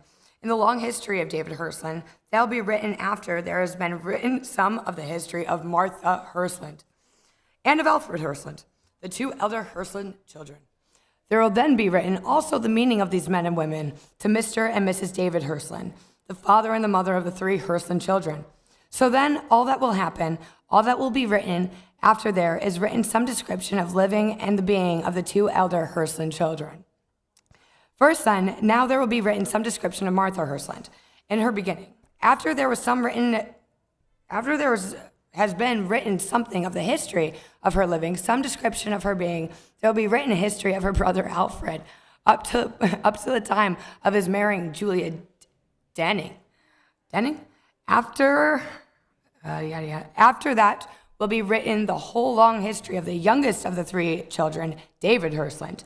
And all through there will be written some history of the father and mother of all the governesses and servants living in the house with the Hlands family. So then to begin again. In the history of young David Hlands, there will be written much description of the character and living of everyone the Hlands family ever came to know, and all the time they were living in the 10-acre place in the part of Grossos where no other rich people were living. In the history of Alfred Hlands, there will be much description of the things Alfred did with them and to them, all of them who the Hlands family came to know then. Now, in the history of Martha Hlands, there will be much description of how everyone knowing the Hlands family then came to feel and know her and them, what everyone knowing them felt in her and in the Hlands living, what everyone knew, knowing them and knowing her, felt about her, knew about her, felt about them, knew about them. There are many ways of disguising the whole being that is each one. Some have a stronger disguising of them in the beginning, living stronger than in their middle living or in their ending. In many, this is now true of them. Soon now, there will be some discussing of the disguising of the whole being in young living. Now there will be some description of how everyone who knew Martha Hlands knew and felt the being and the living she had in her. Now her father felt her, how her father felt her, how her mother felt her, how the servants felt her, each one of them, how each one of the governesses knew and felt her. In short, how everyone knew her then, men, women, and children, who knew her then, who knew her then, felt her then. To begin then, as I was saying, it is very hard to know the being in someone from few things they have been doing. It is hard knowing anyone, but sometimes each one knowing anyone has some feeling of that one.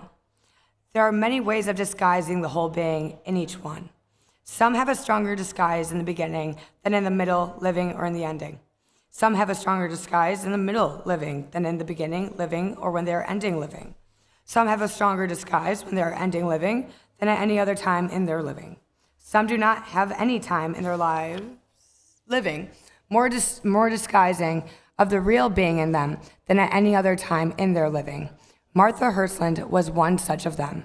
This is now the way everyone knowing Martha Hlands felt the being in her.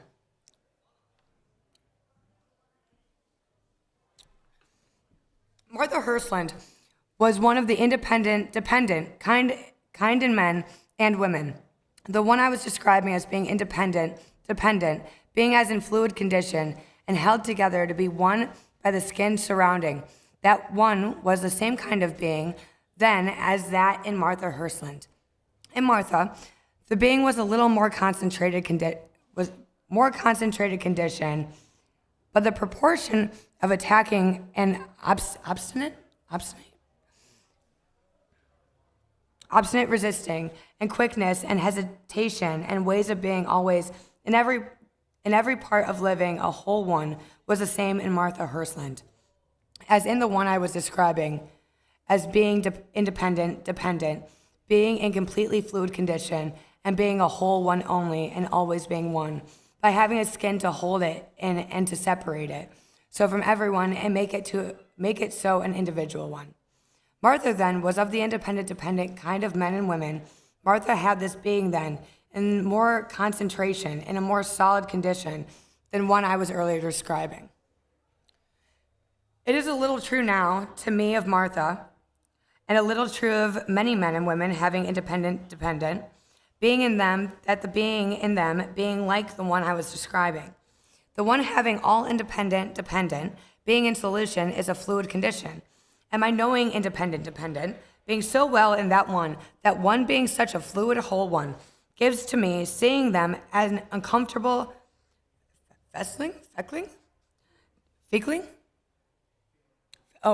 feeling. There's a little, it looks like a C. Feeling, to know it so well from this one I was describing, the being in them, the activities in them, and some having independent, dependent being. Sometimes it makes me a little turn away from seeing the being in someone having in them independent, dependent, being so that I will not know it too clearly in them, the being that they have in them, all the meaning of the being in them, and that is a little now the way I am feeling and looking at the being in Martha Hlands. And now in the beginning there is in her, and always now I will look straight on at her. I will know all the being in her.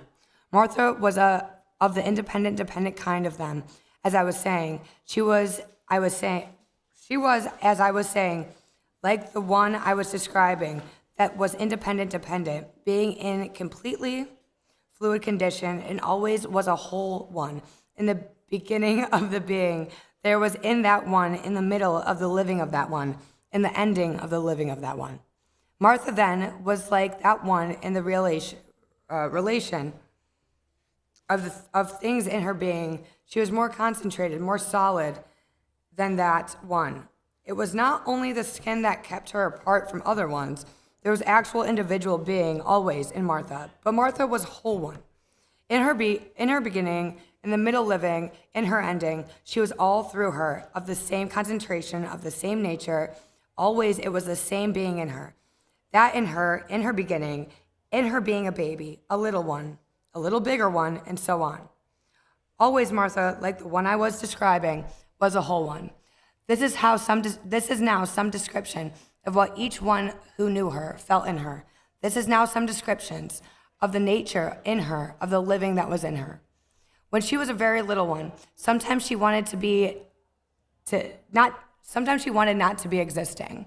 This is a very common thing in everyone in the beginning of their living. This is a very common thing in mostly everyone in the beginning of their living. Many want then not any longer to be existing. Mostly never come into existing. They have not then any such a feeling. They often say, then I wish I had died when I was a little baby and had not had any feeling. I would not then have to be always suffering. I would not then now have to think of being frightened by dying. I wish I had been dead when I was a very little one and was not knowing anything. It is very interesting the way anybody feels about dying, about not existing, about everything, about everyone. Always, more and more, this is very interesting, always more and more, this is very interesting. There are always then that those having in them independent, dependent, being feel about feeling, feel about dying, feel about never having been, if they have any such a kind of feeling in them, that is a common to all of it, of them as being different from the way those having in them dependent and independent being have of feeling.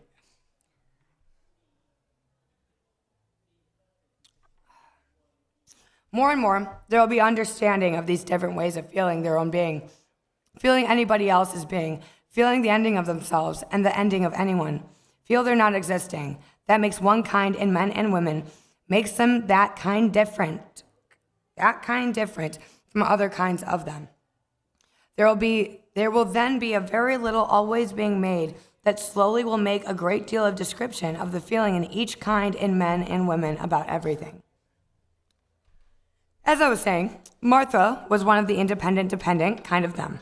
As I was saying, it is hard to know the kind of being in anyone from just a description of some thoughts, some feelings, some actions in them. For it is in their feeling of themselves inside them that the kind of being in them shows in them, and that comes out of them slowly in their living, that comes out of them always as repeating. This is very, very difficult to make anyone understand from the description of them. This is now what I am always trying. I know much of all of this, and somewhat I am always trying. I know much of all of this, and sometimes I can make someone else know it by my explaining. I am never very certain, but always there is again and again for me a beginning of this trying.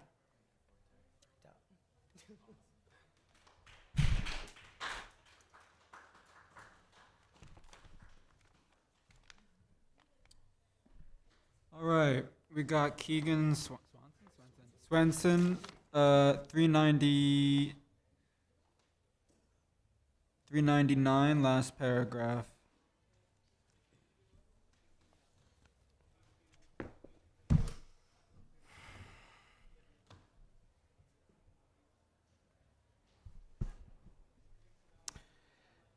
As I was saying, many little ones have a feeling about not wanting to be anymore to be living. Some want to have been dead when they were little babies and not knowing anything. Some want to be dead then so everyone will miss them. Some want to prove themselves all noble by dying. Some are just tired of struggling when they are little ones. There are such ones.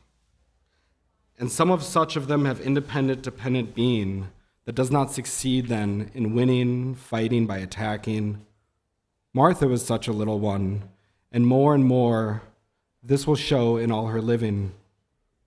Always there was in her much attacking, mostly what there was in her nervous feeling. Mostly there was in her not much winning.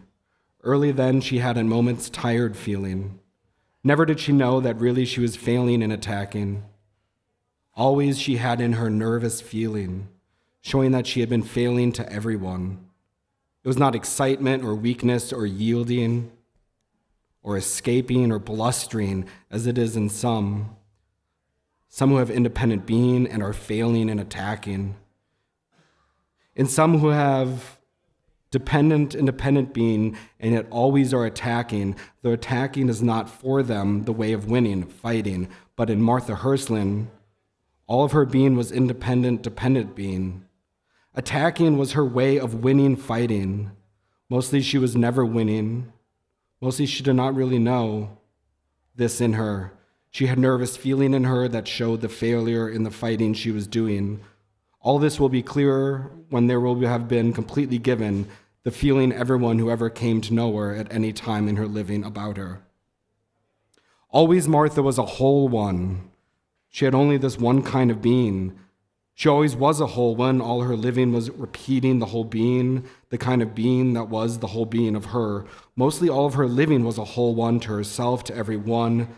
There was in her always one kind of independent, dependent being, as I was saying, and it was mostly always completely there to everyone. The whole being to her, to everyone who ever knew her, always there then to everyone.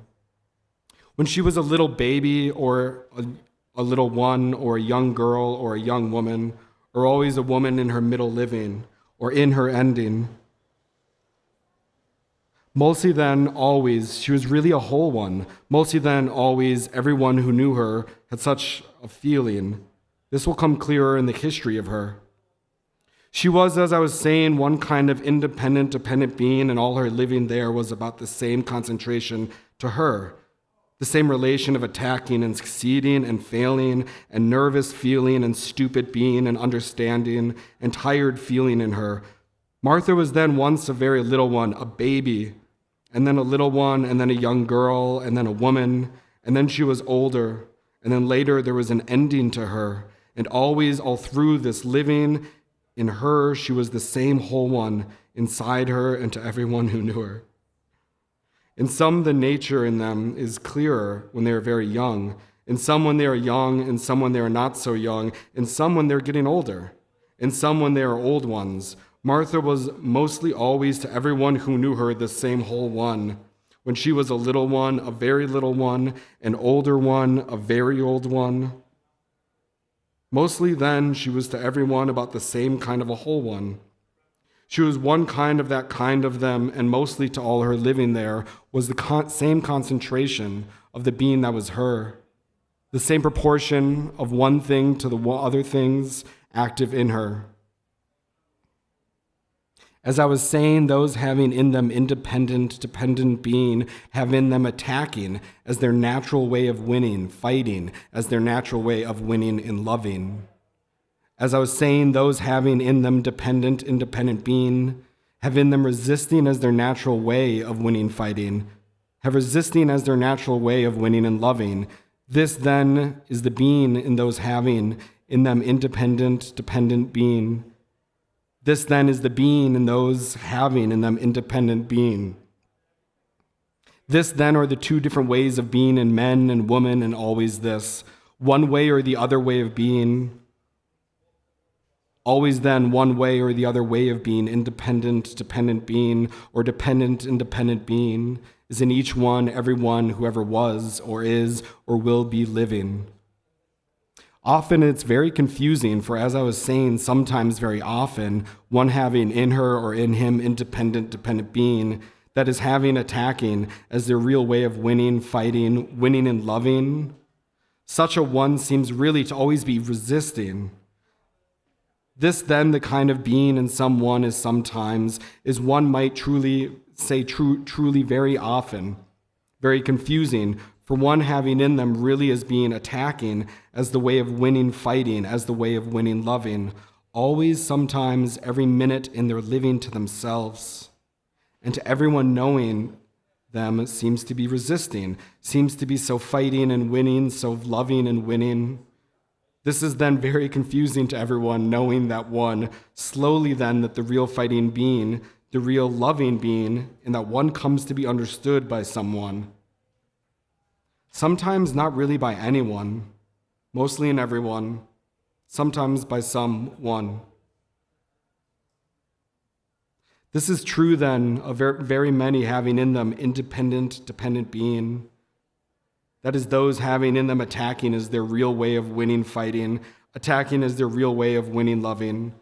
It is true in many of them to themselves mostly, and mostly to everyone ever knowing them, they have in them resisting as their way of winning, fighting, resisting as their way of winning and loving.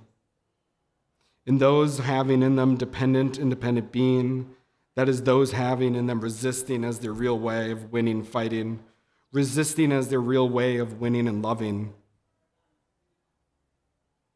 There are very many of them who seem to themselves sometimes, and mostly always to everyone ever knowing them, to seem to be always and incessantly attacking, seem to always be winning by attacking and fighting and in loving. Sometimes it comes out of them and they are not really winning. More and more, perhaps, it comes out of them that always attacking, they are never really winning. Sometimes someone will know it of them, that attacking is not such of them the way of winning, fighting, winning, loving, and sometime, everyone who knows them, it sometime of them. That attacking is not in them the way of winning, fighting, the way of winning, loving. It is very confusing for everyone realizing this description must be really understanding that failing does not prove it to be true of someone, that attacking is not the real way of winning. Fighting for one, doing their fighting by attacking. Many having in them the attacking as their natural way of winning. Fighting fail to succeed to winning by attacking. fail to succeed in loving by attacking. They may fail then those having in them such being. They may even succeed by resisting those having in them attacking as their way of winning, and yet these then are the kind of them having attacking as their natural way of winning fighting, as their natural way of winning loving, or in short of the independent, dependent kind of them, of those having in them resisting as their natural way of winning fighting. They are often for a long time to everyone, to themselves then, and they are bragging of it, and they have it in them to themselves, to everyone, that they are always succeeding by attacking. And sometimes they're always succeeding by attacking, and sometimes they're really never failing, to themselves and to others who know them, and it always to someone knowing the whole sum of them, the whole completeness of their living. Someone can know it in them. Attacking is not them in their real way of winning fighting, of succeeding and being loved and in loving.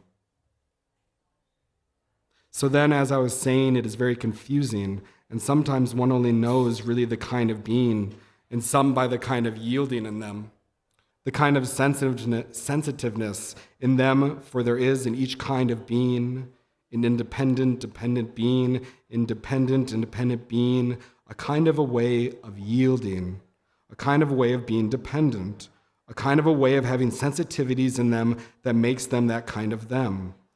There is in then an independent, dependent being, a kind of a way of yielding, of having sensitive being that is different from the kind of a way of yielding, of having sensitive being and independent kinds in men and women. There's a kind of way of yielding, of being dependent, of having sensitive being and those having in them dependent, independent being that is different from the kind of way of yielding, of having dependent being, of having sensitive being in those having in them any of the kinds of independent, dependent being. In short, there is one way of having dependent being, of yielding, of sensitiveness, of having stupid being, of having feelings about objects, about practical living that goes with having attacking as the natural way of winning, fighting, of winning love, of winning anything, and there is another whole system of being that is very different from this, a way of yielding, a way of having sensitiveness in being, a way of seeing and feeling everything and living, a way of choosing, a way of reacting to everything that goes with having it as being. The winning fighting by resisting is the real way of being, the winning anything and living, loving, and everything by resisting. So then sometimes there will be very much description of the way of yielding, in each one having in them one or the other, or these two kinds of being, independent, dependent, independent, that is of everyone, of all men, of all women. As I was saying, the one I was describing that had all independent, dependent being in solution, this one had all of those, having independent, dependent being in them, having it as being. This one had attacking as the natural way of winning anything. This one, I was saying, had all the being in a flabby kind of state that made this one, when this one was attacking, made all the being in this one. Then when the being in this one was in motion, made it that the being in this one, all the being of this one, was then when attacking just in a state of motion. And so to anyone feeling this one would seem to have resisting as a natural way of acting for the movement of the whole being in this one. This one being then in a state of attacking, really, was then to everyone knowing this one in a state of action, for it was too slow the moving of the whole being that made this one, so that anyone coming in contact with this one then, or any such a one, sticking so to speak to the mass of this, when meeting this one would think of this one as resisting. But this was not true of this one then, or of any of them, or any such of them, that having independent, dependent being in solution in them. It is stupid being in them, that wobbling in them, that they're very moving, that this is so slow and uncertain. That to anyone knowing them, feeling them, seeing them, it is not in them as attacking, moving activity in them, but attacking that is being in this one, and in the others, like this one, having in them each one independent, dependent being. And so then often, This kind of a one is from the spreading of the being, in that one always then slower and slower in moving the attacking activity of such a one, and very often, very, very often, with such a one, the attacking never coming to real action, as a using of the energy generated in the attacking feeling, an independent, dependent being of such a kind of one, makes such a kind of one a nervous kind of being. And this is then the way independent, dependent being can be in some very confusing for attacking, does not seem to be the way of active being of them. And so it takes much more knowing of the being in men and women to realize the action in them. This one then, the one I was describing, had then independent, dependent being, but was attacking, never really came to really be in action. And so this one was to many very resisting, stubborn and resisting. And this was only because attacking being in this one never came to anything more than the whole massive being, that this was one being just moving. As I was saying before, this one that I was describing was the least possible concentration, the most diffuse possible kind of existing of independent, dependent being. As I was saying, this one a little more concentrated was what made the being of Martha Hlands, Martha who is now soon to be a complete one to everyone reading this description. As I was saying, the one I have been just describing had this attacking, always much nervous being. As I was saying, this one I was describing being made a little into something having a little more concentration would be the being I am now beginning describing. As I was saying, the one I was describing was of the independent, dependent kind of them. This was the being, too, that Martha Hlands had in her. The one I was describing had independent, dependent being in its weakest concentration. Martha Hlands had independent, dependent being in a state of a little more concentration. As I was saying, all her living, the first one I was describing was a whole one, always a complete one to herself and to everyone. This then, as I was saying, being always a whole one to herself, and everyone all through her living was a thing everyone will soon know in Martha Hlands. The first one then I was describing was of the independent, dependent kind of them, that is one having attacking as the natural way of winning fighting. This is the being, the independent, dependent being, is the being that is in Martha Hlands, the one I am now again beginning describing, the oldest of the three of them, the three Hlands children. As I was saying, there is a kind of way of yielding, a kind of way of having sensitive being that everyone having independent, dependent being have in them as their way of being. There will be just now very little description of this in anyone. Later, there will be very much description of this in everyone in them independent, dependent being. Now there will be mostly beginning of understanding, of attacking and resisting, and stupid being and nervous being, and a little of the yielding and the sensitive being, and having in them independent but dependent being. And now there will be a beginning of all these in one, and this one is Martha Hlands, the oldest of the three Hlands children. As I was saying, when Martha was a very little one, the Hlands were living in a 10-acre place. And they were poor people in small houses living near them, and the Hlands had a governess and servants then living in the house with them. Later, when Martha was a little bigger, she went to a school near them, where the children living in the small houses near them went to get their instruction. And Martha was one of them then, of all of them, the poor people near them. The Hlands children always had then a governess in the house with them. This made two different kinds of living for them. This was more troublesome to Martha than to the other two children who were boys, and so not really an actual relation to the family living and the governess in the house with them. To begin now, a description of what everyone knowing Martha Hlands when she was a little one felt, or knew, or thought of the being that now everyone reading is commencing feeling, knowing. As I was saying, when Martha was a very little one and just beginning to go out with other children, The governess was never then with the Hlands children. Any of them when they were very little ones and without other children, the children were of the living of the people about them.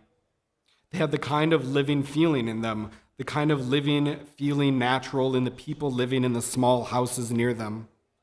The Hlands family then, the Hlands children, all three of them, had the living feeling in them of the people about them. Mr. Hlands had not the living feeling of the people about them completely in him, for he went every day into a very different kind of living, but he had a good deal of it in him, for his past living was not strongly ever in him. Mrs. Hlands had no other daily living than in her household, and her children and the living feeling of the people in small houses near them. But in Mrs. Hlands there was always in her, as her real living for her, the past living, the right rich American living that was the natural way of living in her. The three children, as I was saying, had each one of them more in them than of the living feeling natural to the people than around them. Then they had the living feeling belonging to the kind of living natural to the children of the father and mother of them. Each of the three of them, Martha, Alfred, and David Hlands, had in them the living feeling natural to the poorer people around them differently in them. This will come out in the long histories of each one of them. This is now a long history of the oldest of them, Martha Hlands, and this is now a beginning of description of the way she had in her to be of them the people living near the Hlands in small houses near the 10-acre place where the Hlands were living, then in that part of Goslos, where no other rich people were living. As I was saying, when Martha was a little one, when she first went to school, and this was very soon after the Hlands began living in the 10-acre place in that part of Goslos, thank you, where no other rich people were living, for Martha had been born when the Hlands had just come to Goslos and were living in the hotel, as I was saying. In the hotel where Mrs. Hlands knew Sophie Schilling and Pauline Schilling and Mrs. Schilling. And so, as I was saying, when they came, the Hlands family, to live on the 10-acre place where they went on living to after the time when Martha, a grown woman, came back out of her trouble to live again with them. Martha, the oldest of the three Hlands children, was old enough to begin her schooling, was old enough to begin having living feeling forming in her, to be of them the people living near them.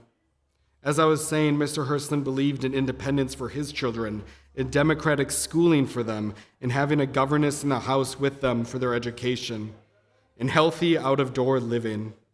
Martha Hlands, then when she was a very little one, when she was a little one, when she was a bigger one, when she was running her own living, when she was a lost one, when she was shrunken, when she was older, and always, all of her living, every minute in her living, was the same one, the same whole one, to herself and to everyone knowing her being. She was, as I was saying, a little more concentrated version of the one I was just describing. Like that one, she was always all her living a whole one. Like that one, always all her living being a whole one had not really much meaning. This is now again a beginning of the being Martha had in her all her living. Some have their real being in young living. Some do not have it then in them. All have their real being in young living to some. Not anyone has their real being in young living to some.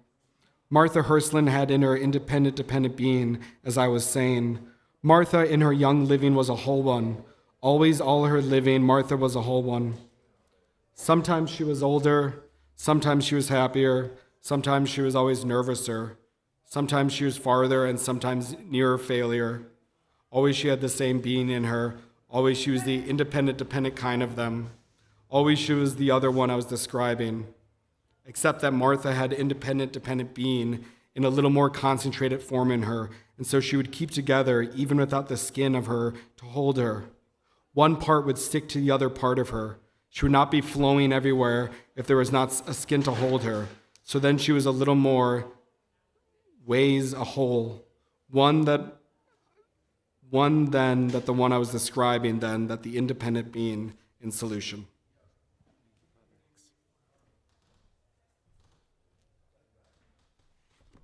All right, we have J. Bolger, page 406, third paragraph down, always then.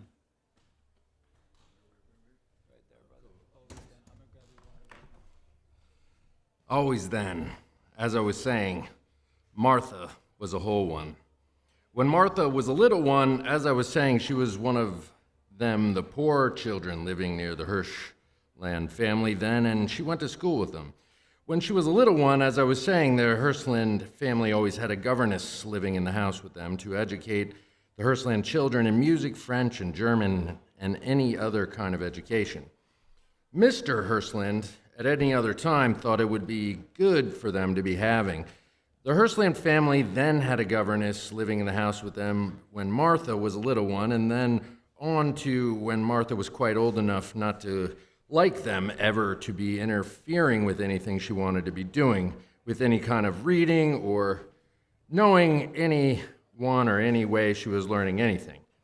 Then later than that, the Hlands still had one, and then more and more, the governess living in the house with them had really nothing to do with the Hlands children, but always, as long as governess was in the house with them, the governess would be a little sometime troublesome to Martha Hlands and her living then.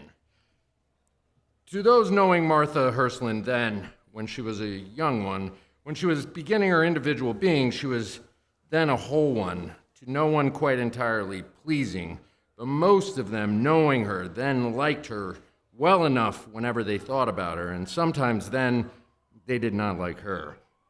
As I was saying, she went to school with the children near them, the Hlands children, poor children near them. As I was saying, when the Hlands family moved to the 10-acre place, Martha was already old enough to begin her schooling. As I was saying, then when she was a very little one and she was coming home with them, they went faster than she could then. They left her then, and she was running with the umbrella one of them had left with her after saying she would carry it for her, and she was saying, "I will throw the umbrella in the mud," and then she was crying, "I have thrown the umbrella in the mud," and then later she got home and the umbrella was not with her, but one of the other ones, one of those who had left her, went back that day later and got it for her. Then she was a very little one and just beginning knowing the children near her. When she was a little bigger, she was in her living almost entirely of them, the people near her. As I was saying, they most likely all liked her well enough. When they thought about her, they did not think much about her. Sometimes when they thought about her, they did not like her. She was for them mostly then as if she had been one of them in her natural way of living. There was nothing in her to make her a different kind of child from the others of them. She was of them, and yet a little sometimes it was troublesome to her, and for them in her that she was not of them in the living room that would have been natural for her. It was more important in her for them when a little they were beginning all of them to have loving in them. For she, not being of them, a little must not get into a kind of trouble that would be all right for them in the kind of living that was the natural way of living for them. Neither they nor she really knew this inside them ever in their living, but it was a little troublesome there to her and for them, troublesome as the governess was in her living, not really ever interfering, sometimes a little attempting to be interfering, always there as being been there ever if the living that was then for her real living had been for her natural way of living. Slowly, this came to be in her as something stronger, something slowly making a difference in her as she grew older. Slowly, then things happened to these children. She knew then as they grew older that she would not happen to her as she grew older. She was living very much their life when she was not at all any more of them. This is now a little more description of the being in her and how they felt her, everyone who then knew her. Mr. Hlands, as I was saying, in his middle living, had in him much impatient being. Mr. Hlands, as I was saying, had in him independent, dependent being as a bottom nature to him as most of him. Martha Hlands, as I was saying, had independent, dependent being as all the Hlands, as I was saying, and had independent, dependent being as all the being in her. Always more and more I am understanding independent, dependent being in all the kinds of ways it has of being, making different kinds in men and women. Always more and more I am understanding different kinds in men and women. Always more and more I am understanding dependent, independent being and all the ways it has of being in the kinds of men and women, having such being in them. Always more than I am understanding being in all the kinds there was ever existing of men and women. To commence again now with Martha Hlands and how her father, Mr. David Hlands, felt her. As I was saying, Mr. Hlands had a strong feeling about educating his children. Mostly it was strong in him, the feeling of the need of educating them. Always it was changing in him. The feelings he had in him about what kind of education was the right kind of education for them, but always, that is, mostly always, there was one thing constant in him, the wanting them to be individual and independent. Sometimes when they were too much of one kind of living, he had a new theory of independence for them that took the form of restrictions on the liberty they were enjoying, and sometimes he wanted that they should be as they were enjoying, and sometimes he wanted that they should be as they would have been if they had the living that would have been natural for them. And this came to him a few times in the living of his daughter Martha, and he tried to make her over, but mostly he wanted them to have an education, making them to be strong and independent. About their living the life of the poor people near them, he never really thought about this in them. Mostly, as I was saying, when he was in the country, it was this in them. It was to him as if he were of their living. He had them then no sense of social distinction. They were poor men and he was a rich one. He never wanted then in his children to have any position. His feelings about his daughter Martha then in the beginning was that she was of them. Later, that she could learn from them that they all knew in living. Later, when she sometimes met people, it would have been natural. She should have been knowing he was impatient at the way she was looking, and he was full up then with impatient feeling. Mostly, she was never important to him. Very much later in her living, she filled him very full of impatient feeling. As I was saying, they were both of them of the independent, dependent kind of them. There was a great indifference in the way they had in them, each of them independent, dependent being. Mr. Hlands to his children when they were old enough to realize him was very full of impatient feeling. They were then afraid of him, though they knew it of him that he never would go as far as his anger could drive him. They knew this of him more and more until almost they were not afraid of him. Mr. Hlands had in him independent, dependent being. His daughter Martha had in her independent, dependent being. This being was different in Mr. Hlands than in Martha Hlands, as I was saying. This is now some description of the differences between them. This is now some description of the feeling in Mr. Hlands in different parts of her living about his daughter Martha and what he thought and said about her. To begin then now with a little description of the different way their being was in the two of them. When Martha was a little one, she was a whole one. Always she was a whole one. When Martha was a young one, she was a whole one.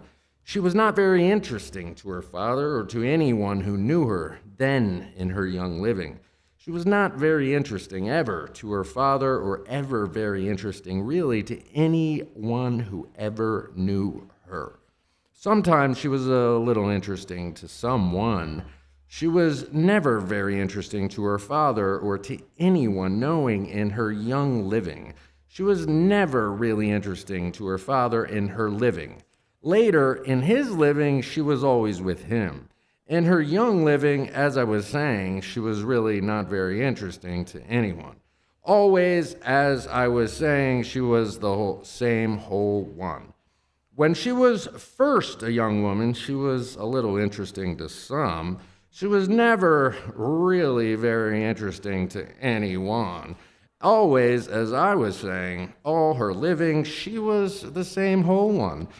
She was, as I was saying, of the independent, dependent kind of them. More and more it is interesting, more and more I am understanding the being in men and in women. More and more I am realizing that each kind of men and women, each kind of the two kinds of them have completely in them, in whatever kind or condition of being, anyone will find them with more or less intelligence, with more or less strength, with more or less weakness in them, with more or less originality or energy or interest or success or failure in them. Each kind of them, all the men and women of each of the two kinds of them, of each kind of the two kinds of them have the same way of eating, drinking, loving, hating, succeeding, failing, fighting, escaping, have the same kind of being in them as all of the others of the same kind of them, and that makes grouping of men and women always to me more interesting. Sometime in my explaining, it will be interesting to everyone. It will be interesting in explaining men and women for everyone interested in understanding men and women. Mr. Hlands, as I was saying, had in him independent, dependent being. As I was saying more and more in his living, he was full up with impatient being. As I was saying, he had it in him to always be strong in beginning, to be very strong in attacking, and then he would go on another way to another beginning, never knowing that he had not finished to really winning, never knowing this in him, not really even when his later winning, never knowing this in him, not really even when in his later living, his children, when they were angry at the impatient being then in him, and not then being any longer afraid of him, knowing then that he never would be carried through to the end of the anger in him, told it to him. He never really knew it in him, but this was the being in him, as I was saying. He never knew the being in his daughter Martha until she, in his old age, living managed for him, until she came back out of her troubles to them, and then he was beginning already to be shrunk from the outside of him, and she was then not interesting to him. She never really was interesting to him. He never knew it in her that she had independent, dependent being in her, because for him, she was not thorough in anything. She was always beginning and never really beginning anything. This was in her for him when she was a little one, and then when she was beginning her education, it was annoying to him, for always he was really beginning, and always she was almost beginning, and then when she was changing, she was always then really beginning, and then it was to him and her stupid being that she was nervous then and not finishing anything, not thorough in anything. His feeling was very different with his two sons, who each in their way were annoying to him, but Martha was annoying to him, being as she was of the same kind of being as the being that was in him. Martha, as I was saying, always was a whole one. As I was saying, when she was young, she was a young one. She was of the living, of the people living in small houses near the Hlands family then. She was completely of their living then. The governess the Hlands family had living with them was sometimes troublesome to Martha in her living, but only one of them, the last one, Madeline Wyman, was ever really troublesome, and that was when she was trying, as I was saying, to carry out in the children, and mostly on Martha, who was a girl and older, the ideas of education Mr. Hlands had then in him. It was then that Mr. Hlands came to a realization that Martha was not really thorough in anything. Martha was hardworking and did well enough in her schooling, but when she wanted her to have disciplining, to make strong beginnings in French and German and music and swimming and exercising and dancing. As I was saying, she was always a little mixed up in the beginning, and then she had a nervous confusion from the changing, and Madeline Wyman was thorough and annoying to her, and then Martha was completely of them, the poor people near them. As I was saying, Martha was interesting enough then to everyone, but not really very interesting to anyone knowing her then. As I was saying, she was more completely of them than the poor people near them when she, the governess Madeline Wyman, was living with the Hlands family in the house with them, and for some years longer than she was of any other living, was more of them in her feeling, in her living, in her understanding of all living, but always them of all the poor people living in small houses near them, were having things happen to them, the young boys, the young girls, when she knew then, which was not of her future living to have happened to her then, and always neither she nor they knew this in them, but always it was there between them, and Martha was then, there was in living neither higher bird or beast or good red herring, and she did not know it, nor did anyone else know it of her then. So then, Martha's young living was very confusing to her then, but she did not know it in her then. She had in her, as I was saying, independent, dependent being. She had attacking as her natural way of fighting. But as I was saying, she was only a little more concentrated in her being than that other one I was describing. And so when she was in motion, except in jerks, there was not really very much action. There was very much nervous being and confusion. And this was in her stupid being. And always all her living was the same one, the same whole one I have been just describing. This, then, was the young living in her. It was well enough, but rather confused inside her. Confusion was strong in her. All of her, when it was in motion, just was sort of knocking together. And that was mostly all the active being in her. And that was, to many who knew her, mostly all the active being in her. And that was, to many who knew her obstinacy and resisting in her, and to her father, it was that she was never thorough. Sometimes there was stronger reaction for a moment in her anger or deep commotion for something. That was a disgrace to someone or to her, and then she was a little more than the whole one, that she was mostly just was, and mostly to everyone. This was then the being in her. Always then she was not very interesting to anyone knowing her. Her mother had never a very lively realization of her. Her mother more and more was external to her when she, Martha, was to her mother no longer inside her. Not that Mrs. Hlands ever knew this in her. Always she had a feeling of having her as a child as part of her, and always she had her dresses and her hats and all as important to her. But as I was saying, Martha was then, when she was growing completely as there was really living being in her of them, the poor people living in the small houses near the Hlands family then. As I was saying, later there was a difference, that they were having living that could not be in one going to be and having a different future from that any of them would have as natural to them.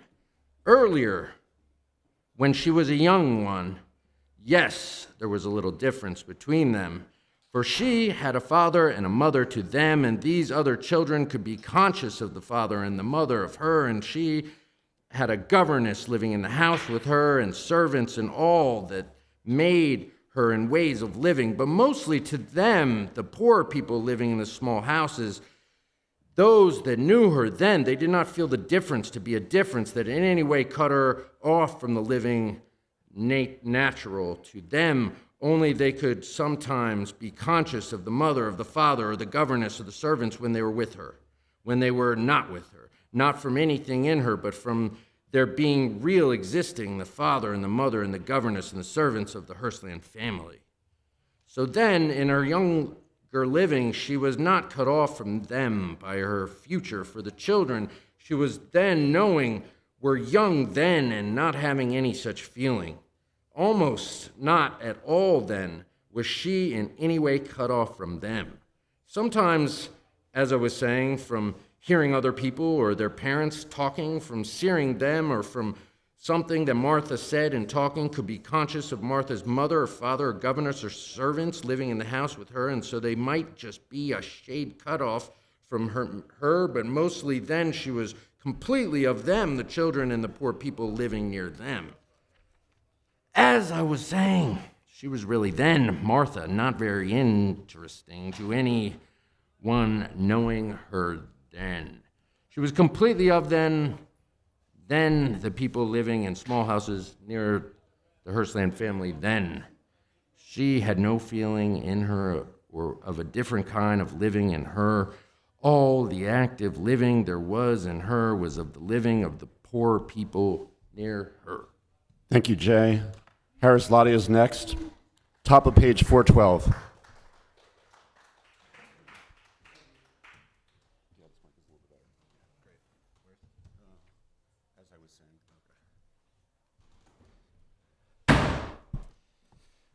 As I was saying, when she was quite a young one, there was not any feeling in any of them, not in the parents of these children, than any feeling that she was in her feeling cut off from them, by not being able to have some things happen to her that could not happen to anyone, having the kind of future that was the natural kind of future living for her. As I was saying, a little such a feeling came when she was somewhat older, when she was older with them. But in her younger living, there was not in herself, not in any of them, a little perhaps in her mother and the governesses and servants, than in living in the house with her, not in her father, then not anything of such a feeling. And so she was completely of them then, not anything of such a feeling.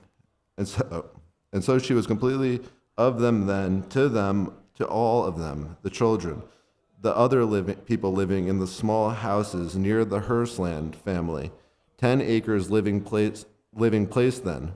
She was completely then of her living then, always, even when the children or the others were conscious of the existing of Mr. and Mrs. Hlands, or the governess, or the servants living with them.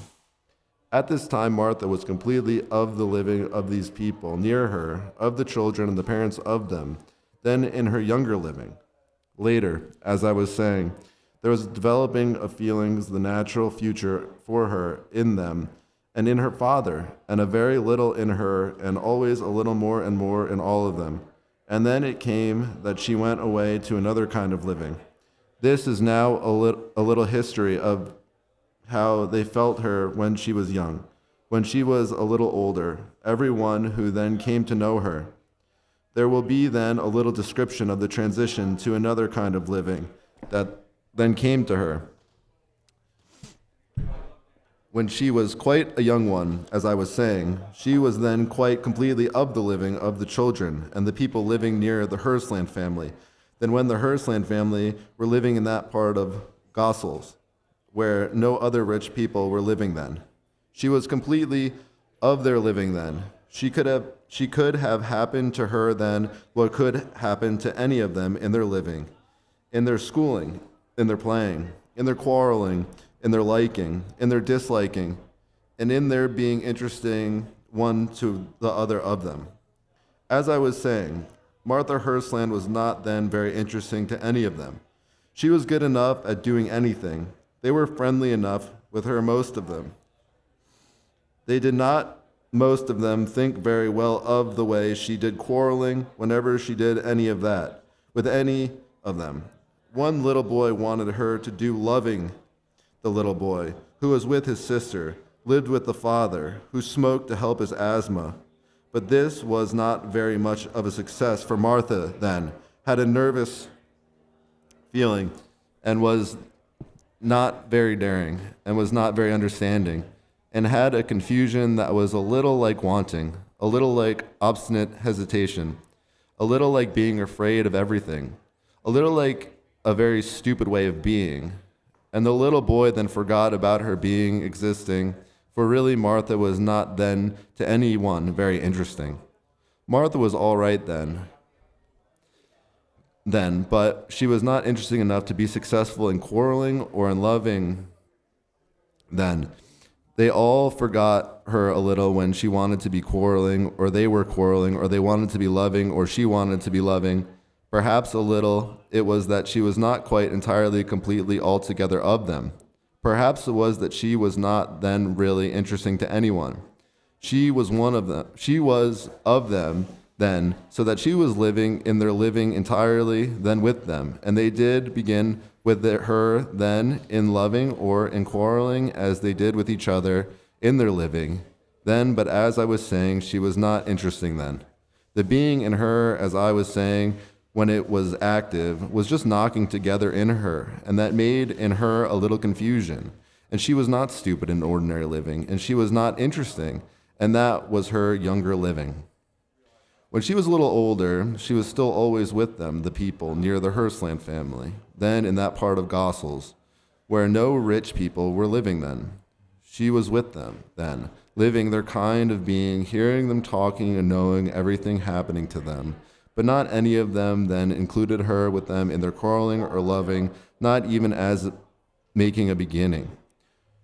The natural future for her was then separating them. She was still very much with them, with the girls. She would help the mothers cooking or setting the table. She knew their daily living. She helped them in wiping the dishes when they were washing them and was with them. And always then she was not of them, even as she had been to them when she was a younger one, and she never knew it then, and they never knew it then. She was not any more interesting then. Something happened to her then that made her now for a little time more than the whole one. She was all her living to herself, and perhaps a little to some who then later knew her. It was really just a little accentuation of being put in motion, and of that I will now give a very little description. No one knew very much that Martha was feeling about anything when she was in her young living. She was not ever telling very much of her feelings then to anyone, and never to anyone in that family living. Not any of the Hlands family ever were telling each other very much about feeling they had in them. Martha was really not telling anyone very much in her young living the feeling she had in her about anything, and then, in a way too, it was not in her ready for telling. It had not form in her yet, feeling in her. There was really then no way to her to tell anyone anything about her feeling.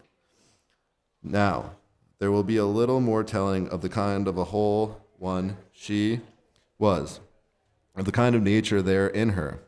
There will then be a little more telling of the moment in her when the movement of the being in her was a little faster, came to be almost violent emotion in her. There will then be a little telling of her living, what she was knowing, what she was feeling in her young living. There will be a little telling of how much she had heard about living and how much she had seen, how much she knew then, and what happened to her when she saw something that really made all her being move together and faster than it had ever had a motion before in her. There will be then a little telling of how much she had heard about anything in living, how much she had heard, and how little she knew, and what she saw then, and what she felt then, when she saw something that I will now soon be telling.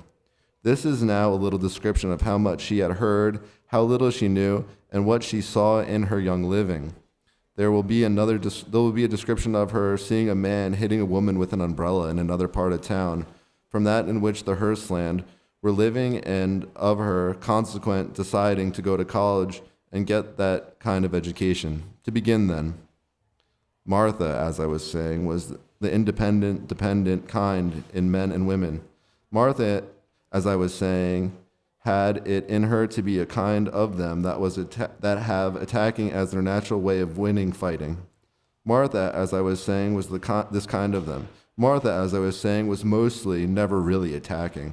Martha, as I was saying, when her being was all of it in motion, and mostly when any of it was in motion, it was all of it in motion, and then it was mostly as pieces knocking together in confusion and in nervous being, and not then into really attacking something. It could happen, but this was not very often. Yes, in a sense, a very little of it was in her very often, but enough of it to really make an action was not in her very often.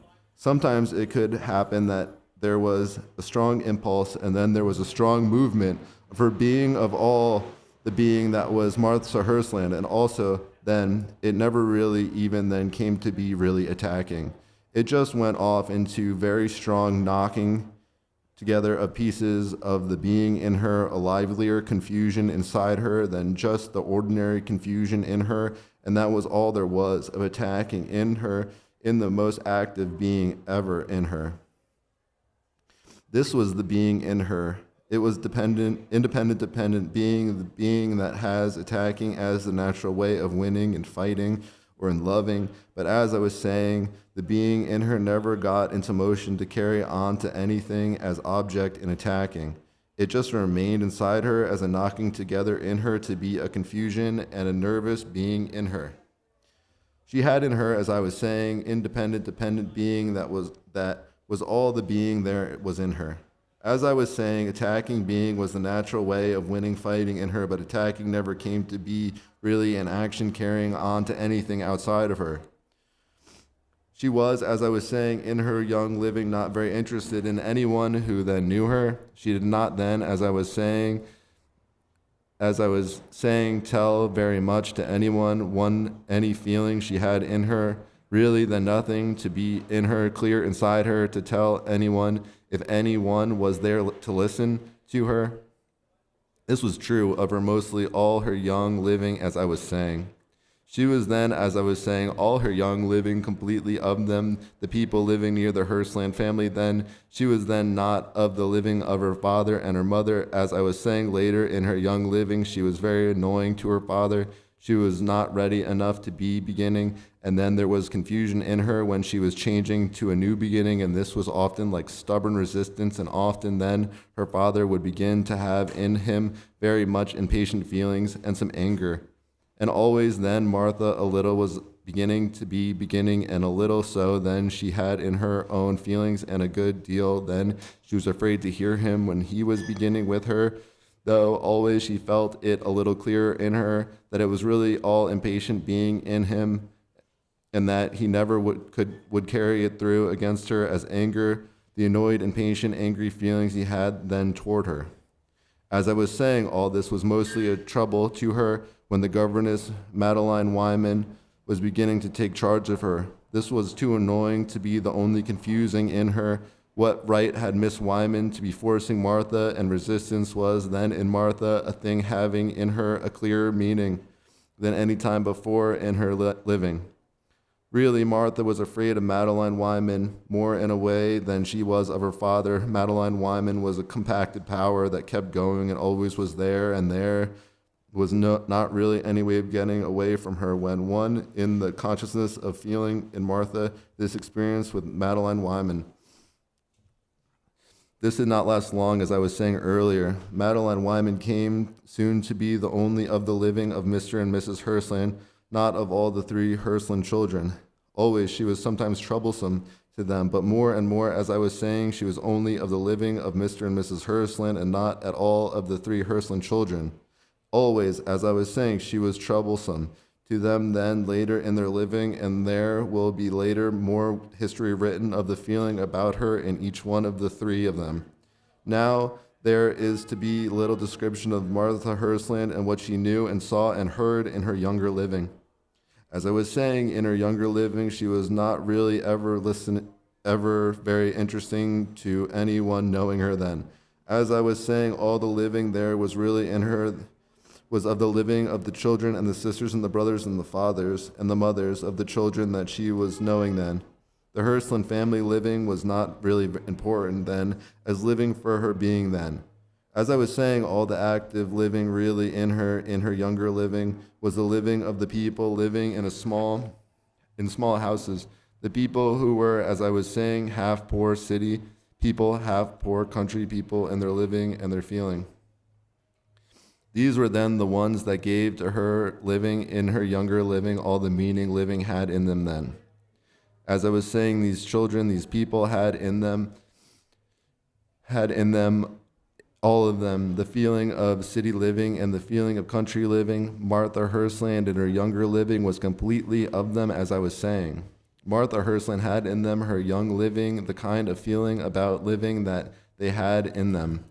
There was, as I was saying, always the difference of her having a different kind of father and mother and way of living from any of them, but that was not there in her feeling and was not there in their thinking. It did, however, make a difference in their understanding of things that happened among them. As I was saying, in her very young living, and then a little later in her young living, she was completely of them, the people living in the small houses there. Then where there were no rich people living, excepting the Hersland family, as I was saying. She was completely of them, of their living, of their way of feeling living, in her later, younger living, and yet already, as I was saying, there could be in her a little stress really being of them even then. There had been, because already then future living was important in the present living of all of them. And her future living was a different thing from their future living. As I was saying, she had not been so very interesting to anyone in her younger living, to any one of them. As I was saying, there would be in them a little beginning with her too, in quarreling. One little boy, as I was saying, tried a little in loving, in things they should not be doing, and really she was not resisting, but it could not come to anything, for there was not in her anything really active inside her then. She was really not even so important to them than any of them, than when she had been a very little one. But really, as I was saying, she never was interesting to anyone in her younger living. As I was saying, in her younger living, she was completely with them, and yet then she was the most cut off from them, for their future living was beginning to count in the being and feeling and doing of all of them. And always, her future living more and more certainly was a different thing from that of those she was knowing then. She was then not really then very interesting really to any of them then. She was completely with them then in her daily living then in her later younger living. She was always with them then in her later younger living. She would be with them, whatever they were doing when she was not at home studying in some one of the ways her father then was thinking was important for her to be doing. She was with them in the daytime, in the evening, all the time. She was with them, the people living in small houses near them. Some of the girls and some of the boys had already commenced to be working. I was saying that there was one family living in a small house near the Hersland family, then of a mother, a foreign woman, who was rather wooden, and a father who was not important to any of them, and 3 daughters who each one sometimes came to have real beauty in them. It was the second one of them who Martha knew very well in the later part of her young living. She had come yet to have beauty in her, this one. She was just beginning to work out to learn dressmaking. The older one, who was working in the city somewhere, had come to her beauty, and there were queer things one heard then about her, of her marrying a rich man, a man whose family made much money making chocolate, and everyone had heard of them from eating the chocolate they were making, and the name sounded very Italian, and somehow everyone knew, though no one of them had ever seen him, that he was a handsome, fierce-looking, black-mustached man and a very rich one. None of the family of this girl ever said anything. Martha Hersland did not know really where she heard all about the oldest girl, for when she thought it over, she knew no one had told her. It came to be in her then like something she had dreamed about. Someone had, and so it had all of it no real meaning to her. She dimly knew that all of them, the 3 Banks boys, one of whom was learning telegraphing, one of whom was learning shoemaking, the other learning nothing, and perhaps sometimes stealing something. She knew that they knew the 3 girls and said things to them that Martha was never really hearing. But as I was saying, Martha was not really interesting then to any of them, and inside her feeling was not active to be to herself or to anyone a thing possibly having then any expression. The young Rodman boy was to her a little more an active awakening because he said things to make her be understanding. There were 2 of them, the eldest a big lumbering fellow, and this young one who made fun of her whenever he saw her, and he just annoyed her. and that was not really very active then in her. She was, as I was saying of them, she was always with them, all of them. She heard them talking. She knew what they were doing. She would listen to the mothers and the fathers of them talking. She had no other notion of living than that she saw and heard and felt, and when she was with them, and always her future would be a different one. And so she was not then understanding what all of them were living for her. Her future living was unknown, and so she had no present living with all of them. Then it was different. Then it was a different thing, their present living with their future living, and so she was not really ever then of them.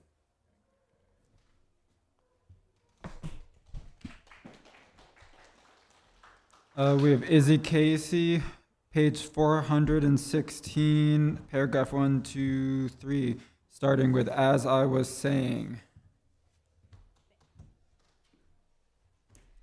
As I was saying, in her later younger living, she was completely with them, and yet then she was the most cut off from them, for then future living was beginning to count in being, and feeling and doing in all of them, and always her future living more and more. Certainly was of them, and always her future living more and more, and certainly was a different thing from that of those she was knowing then.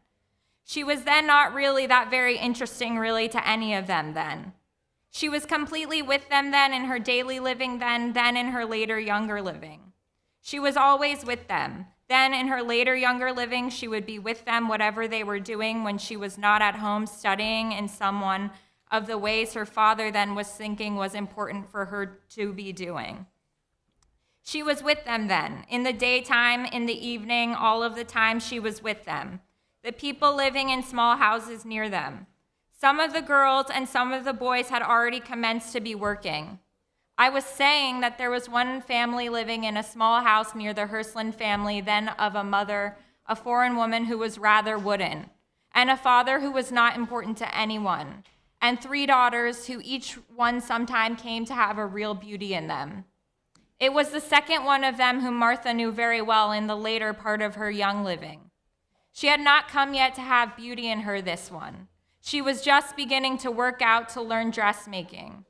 The older one, who was working in the city somewhere, had come to have her beauty, and there were queer things one heard then about her, of her marrying a rich man, a man whose family made much money making chocolate, and everyone had heard of them from eating the chocolate they were making, and the name sounded very Italian, and somehow everyone knew, though no one of them had ever seen him, that he was a handsome, fierce-looking, black-mustached man, and a very rich one. None of the family of this girl ever said anything. Martha Hlands did not know really where she heard all about the oldest girl, for when she thought it over, she knew no one had told her. It came to be in her then liking something she had dreamed about, someone, and so it had all of it no real meaning to her. She knew dimly that all of them, the three Banks boys, one of whom was learning telegraphing, one of whom was learning shoemaking, the other learning nothing, and perhaps stealing something. She knew that the 3 girls had said things to them, and that Martha was never really hearing. But as I was saying, Martha was not really interesting then to anyone, and inside.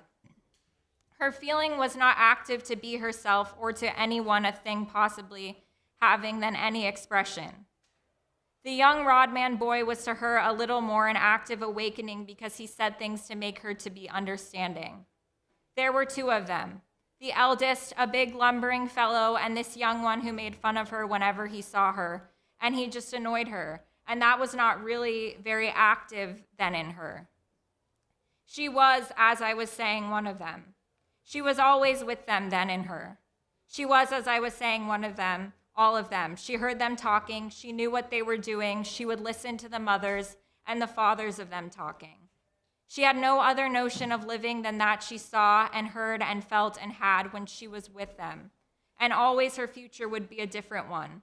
And so she was not then understanding what all of them were living for. To her, future living was unknown. And so she had no present living with all of them. Then it was a different thing. Their present living was their future living, and so she was not really ever then of them. As I was saying, Martha was not then really interesting to anyone. As I was saying, feeling then in her not very clear to herself or to anyone. As I was saying, she was annoying then to her father by not her making very good beginnings and not being, as he put it, really thorough in anything. No one of his children ever were to him in their younger living really thorough in anything.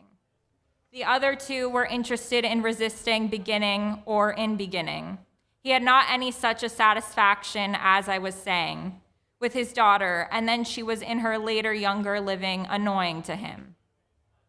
He wanted her to learn housekeeping then, and to him it was a good thing for her to be with them, the poorer people living near them, so she could do what all those other girls she knew could do as to cooking and dressmaking, and of course, Martha could not really do them. And sometimes then he asked her to do something such thing, and then of course she could not do it for him. And then he would be full up with impatient feeling, and she could not do that thing. That always she was not, as he put it, ever thorough in anything. And always, all the time, she was studying in one way or another, with tutors or a teacher from the school near her, and sometimes by herself. And then there came to be a change in her and for her. Always her mother was not very close to her. The mother was there always for all of her children, but this was for Martha only when she was a little sick, or for dressing, or for an occasional visiting. This was the time when Mrs. Hlands was having in her most important feeling of herself inside, as I was saying. So Martha was not then really very interesting to anyone. Martha always was a whole one, as I was saying. Martha was not then really very interesting to anyone. There will be much description of the feeling her brothers had about their sister in the long histories that will be written later of the two of them. There will be very much written of the feeling the father, Mr. Hlands, had about her in the history to be written later of the ending of the being in him. There will never be very much written of the feeling that the mother had about her. Always then, as I was saying, to each one, she was a whole one. There has been now a little written of how those who knew her when she was a young one felt her. As I was saying, she was not really very interesting to anyone. As I was saying, she was then not very interesting to anyone who then knew her. The servants and the governesses expecting perhaps a little Madeline Wyman when she was trying to carry out on her the theories of education, Mr. Hlands was always explaining to her, had not very individual feelings about her. She was one of the Hlands family to them. Some of her teachers at the school where Martha got her American education had a little more feeling about her. Some of them almost were nearly interested in her. She could have had a kind of earnestness in her. It never really came to be there in her young living. And to some of her teachers then, it was that she had a stupid way of being resisting, of being obstinate in her. But as I was saying, sometimes a little one of them almost would be interested in her particularly, after a governess or her father had been there to talk about her, to explain about her, to arrange about her. So then, as I was saying, Martha Hlands in her younger living was not really very interesting to anyone who then knew her. Martha Hlands, as I was saying, was always a whole one. Martha, as I was saying, of the independent, dependent kind of them. That being in Martha, as I was saying, was mostly always just in a state of being in confusion. There was, as I was saying, in Martha, very much nervous being accompanying the confusion in her being whenever the being in her was in motion. Mostly always the being in her was in this kind of confusion. As I was saying, Martha was of the independent, dependent kind of them. This is now again a description of the being in her. Martha was, as I was saying, of the independent, dependent kind of men and women. Martha was one of this kind of them, and had it as being to have this kind of being, all of it that was in her of the same degree of concentration. That is to say that there was no part of the being in her more accented, more effective in her than another part of the being in her. That is to say, it was like this in her. The one that I was describing, and that was a whole one, only ever by the skin of her holding her together. There might be one who might be like her. And so then, this one being with different accents, different meanings in different parts of the being, that was this one. Some have all kinds of combinations of kinds in them, and some, as I was saying, have even another kind of substance mixed up with them. The dependent, independent kind of being, as we were saying. Now, Martha Hlands, as I said in the beginning of this description of the being in her, was like the one that I was describing that was all independent, dependent, being in solution, and in so fluid a condition that this being is only made an individual one by the skin separating it from flowing over everything near it, to lose itself in everything and not have individual existing. Martha Hlands then, as I was saying, was like this one, only Martha was a little more solid, and there was a little more solidity to her. But as I was saying, there was not much more really effective movement to her. The other one of the first one I was describing, when substance that was all of her was set in motion mostly, it just sort of bobbled up and down in her. It was not active enough to give any onward attacking motion to the whole of her. That was made by the skin of her holding her together. And so there never came to be real attacking in her, indeed, as I was saying. It was to most everyone seeing her, this one, as if she had resisted being in her, for the substance of her was a heavy, slightly sticky one, as I was saying. And though attacking being was the way of active being in her, it came to it that she was really resisting, because she never got to anything more than a little bobbing motion. And this one was so an obstruction. Always, of course, there was a slight attacking action to her, for that was the nature of the being in her. But to everyone feeling her, it was resisting, stupid being, obstinacy of a dull kind in her. And that was the being in her. Now, Martha Hlands, as I was saying, was like this one, only a little more solid. And so when there was a strong emotion to give motion to her, there could be more real attacking being in her than there ever could be in one I was just describing. As I was saying, Martha had a being, a substance solid enough so that Martha's skin, so to speak, was part of the substance of her. She was the whole one then, more than just by being held together by a skin, as was the case in the other. Martha then had a little more real attacking movement in her, the other one I was describing, who in mixture of being was just like her. Martha had not really very much forward attacking motion in her.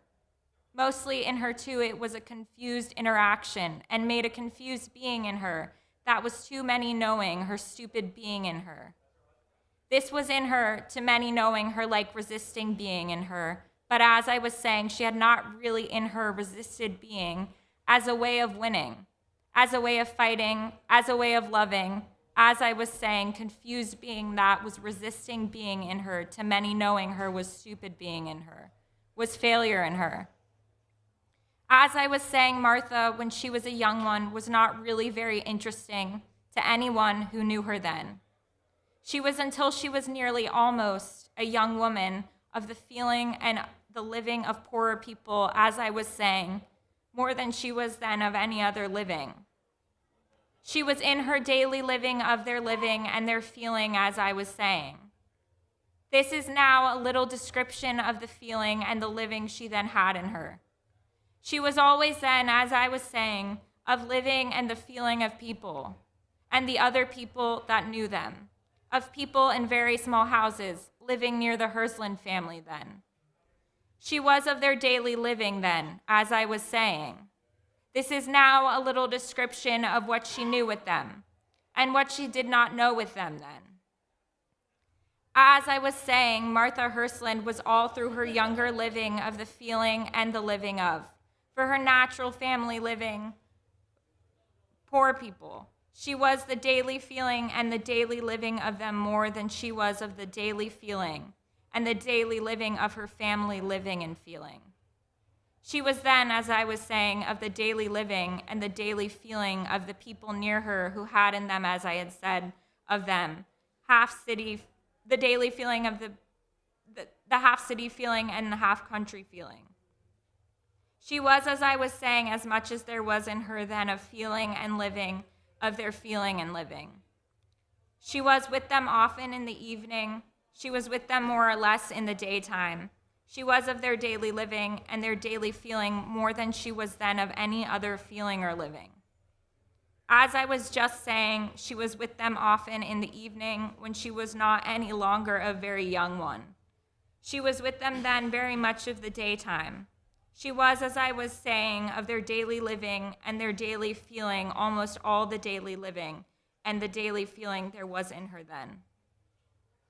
She was with them, as I was just saying, often in the evening now, that she was no longer a very little one and very much of the daytime.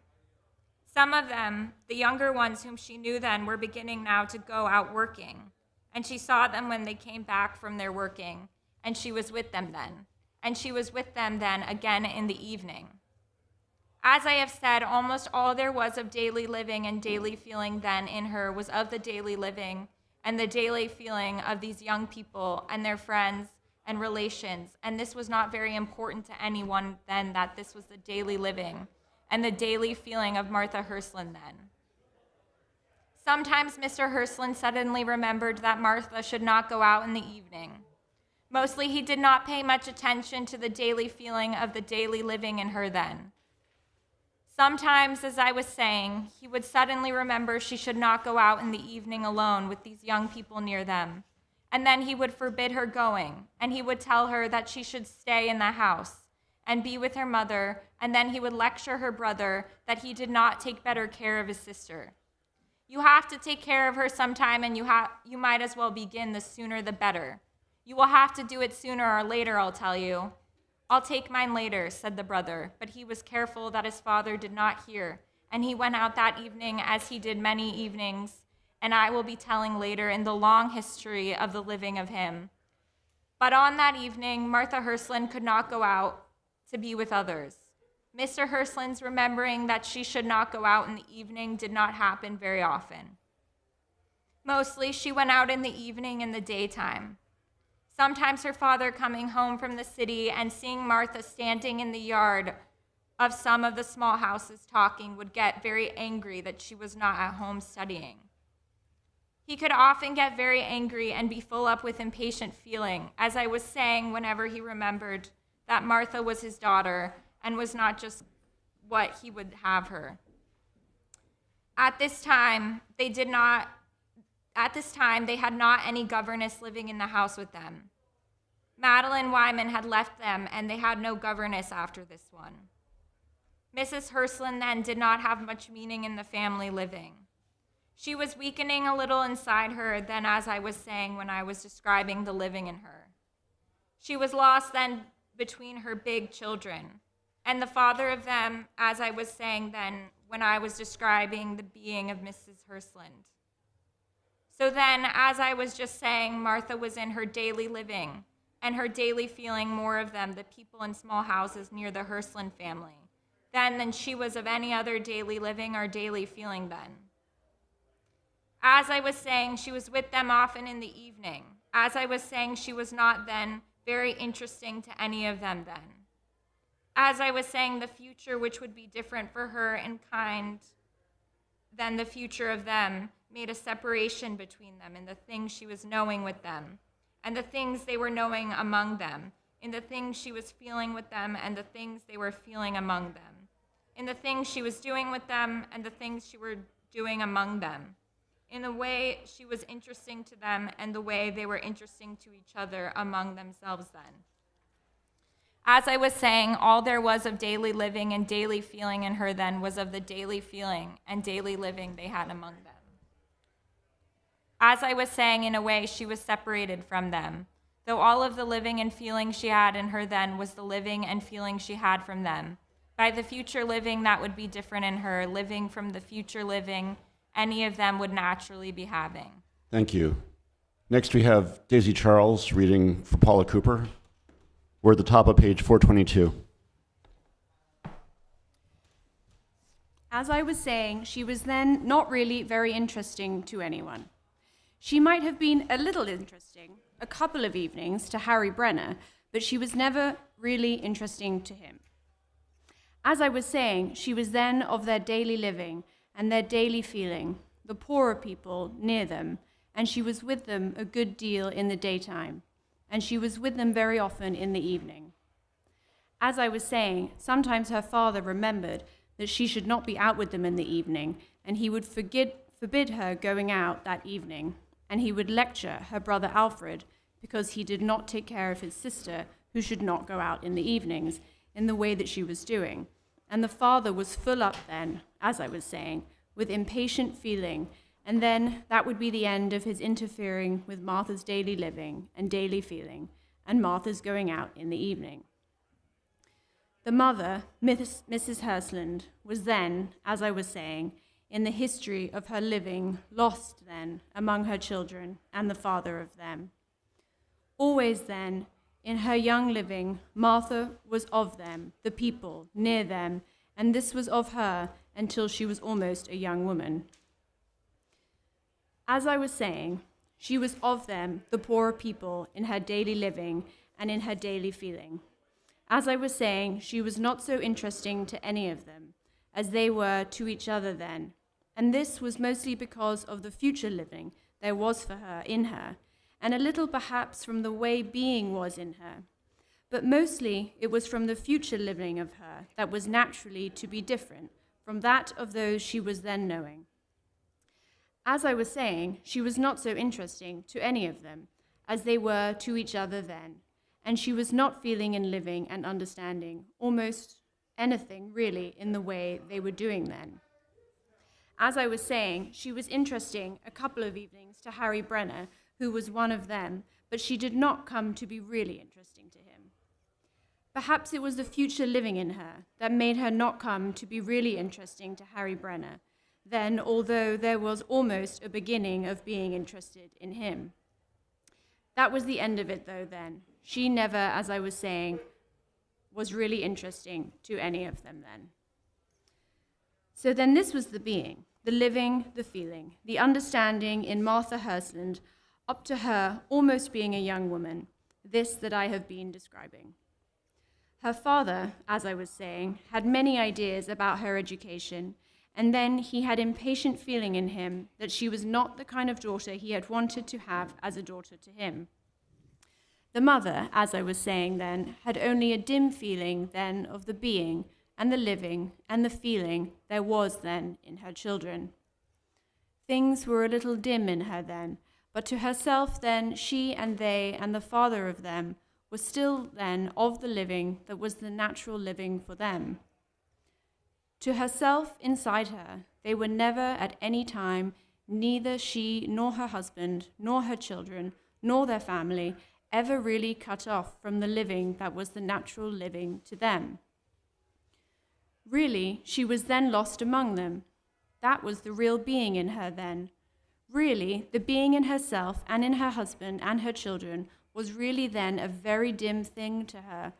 But then always there was in her the feeling, as I was saying, of being in herself and in her husband and her children, part of the well-to-do living, which was the natural being for her, the only being she ever had had to her feeling in her. So then, as I was saying, Martha Hlands, in her daily feeling, in her daily living, was of the daily living and the daily feeling of the people living in small houses near the Hlands family, then living in the part of the Grossells where no other rich people were living. Her father, as I was saying, was of their daily living and their daily feeling, too somewhat then, and on Sundays, when he walked and stopped to talk to them, and sat down in the houses with the women when they were cooking, and ate something there in the kitchen with them. and felt inside him a feeling that they were women there in a room with him. Then it was to him a good thing. Then, when he had this kind of feeling of them, the women in him, then he thought and said, it was a good thing Martha should learn how to do things, cooking and sewing and living and feeling like the women he was seeing, then having as women in him to him. Then when he was sitting with them in the kitchen, or sometimes in their little gardens. Then he said Martha should learn the living they had in them, and he said it to them, and he said it to Martha when he saw her. This was one way he had of feeling about her being of the daily living, and the daily feeling of these people living near them. Then sometimes of an evening, as I was saying, he would see Martha leaving the house, and he would suddenly remember then she should not go out of an evening. That was no way a daughter of his in his position should be acting. And then he would tell her, he would see to it that she should stay home, and he would employ someone to look after her, and make of her the kind of educated person that it was right he should have for a daughter.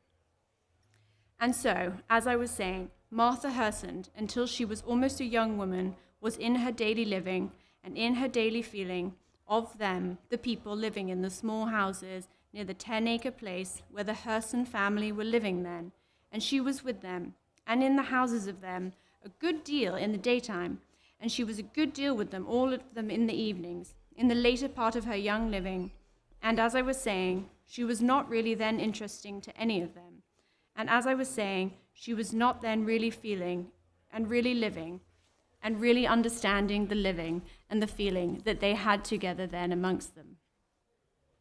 This was the daily living and the daily feeling in Martha Hlands, and the being in Martha Hlands, this that I have been just describing, when it came that she had an awakening into realer feeling, and then she came to have a real attacking moment, and it lasted to her beginning her university education. This is now a little description of this in her.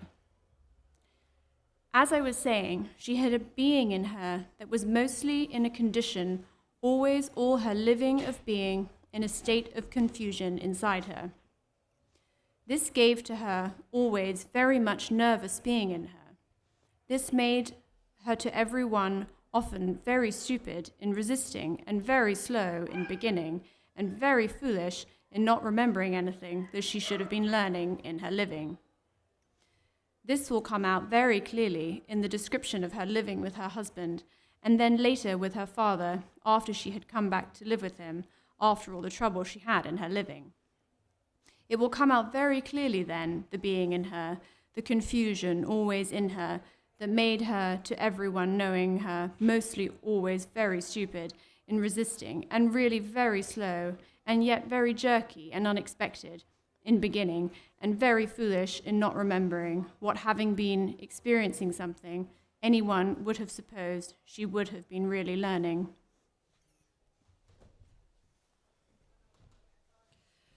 Now there will be a little more description of her daily living, of the living and the feeling of the living, and the feeling of the people in the little houses near the Hlands family then, in her young living, and the ending in her of this living and this feeling.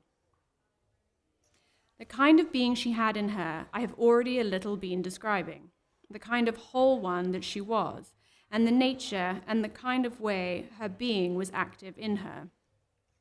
There has been too a little description of how much she had heard and how little she knew in living. As I was saying, she was not then really very interesting to anyone. No one knew anything very much then of what she was feeling about anything then, and she did not know what she felt then about anything in living, and nobody knew what she felt then about living, and really she did not clearly then feel anything. This was the way she was then, when one day, when she was alone in another part of the town where she had gone to take a lesson in singing, she saw a man hit a woman with an umbrella, and the woman had a red face, partly in anger and partly in asking. And the man wanted the woman to know then that he wanted her to leave him alone then in a public street where people were passing. And Martha saw this, and this man was for her the ending of the living I have been describing that she had been living. She would go to college, She knew it then, and understand everything, and know the meaning of the living and the feeling in men and women. She would go to college, and she told it then to her father and her mother, and they had no objection. No one was paying very much attention, and she began her preparation, and she came to know some other young girls and other young boys, not rich ones, like those it was natural she should then be knowing, but more of her natural kind than any she had known before in her living. One of them, John Davidson, she knew very well then, and she and he played music and sang together, and she was ready, and then she went to college for more education. This is to be now more history of, in her, the ending of her older young living and her subsequent going to college, and of the man she met there and who there married her. As I was saying, Martha then was once a very little one, a baby, and then a little one, and then a young girl, and then a woman, and then she was older, and then later there was an ending to her, and all through this living in her, she was the same whole one inside her, and to everyone who knew her. In the description of her that I've been writing so far, Martha has been a very little one, a baby, and then a little one, and then a young girl, and then about to become a young woman, and always then, in a way, to herself, inside her, and to everyone knowing her, she had been the same whole one. This was then, as I was saying, in a way, always true. She was always the same whole one inside her, and to everyone ever knowing her. In some, the nature in them is clearer when they are very young, in some when they are young, in some when they are not so young, in some when they are getting older, in some when they are old ones. Martha was mostly always, to everyone who knew her, the same whole one, when she was a very little one, an older one, a very old one. Mostly always, she was to everyone about the same kind of a whole one. And this, in a way, always was true of her. All her living, she was the same whole one. There was very little change in her. Mostly all her living, the whole of her was repeating completely. When she was learning, when she was loving, when in her later living she was still struggling. She was then, all her living, the same whole one. There was the same concentration of being in her, the proportion of one thing to the other things active in her. As I was saying, this was in the main true of her. She was the kind of men and women, and there are always many, many millions of them, and they are of every kind, in a way, of men and women. That is, of independent, dependent, or dependent-independent kind of them, who are all their living the same whole one, and who always are repeating the complete whole thing they always are in themselves and to everyone, who have the same concentration of the being in them always, all their living, when they are babies, when they are young ones, when they are older ones, when they are old ones, who have the same proportion of one thing to the other things active in them every minute in their living.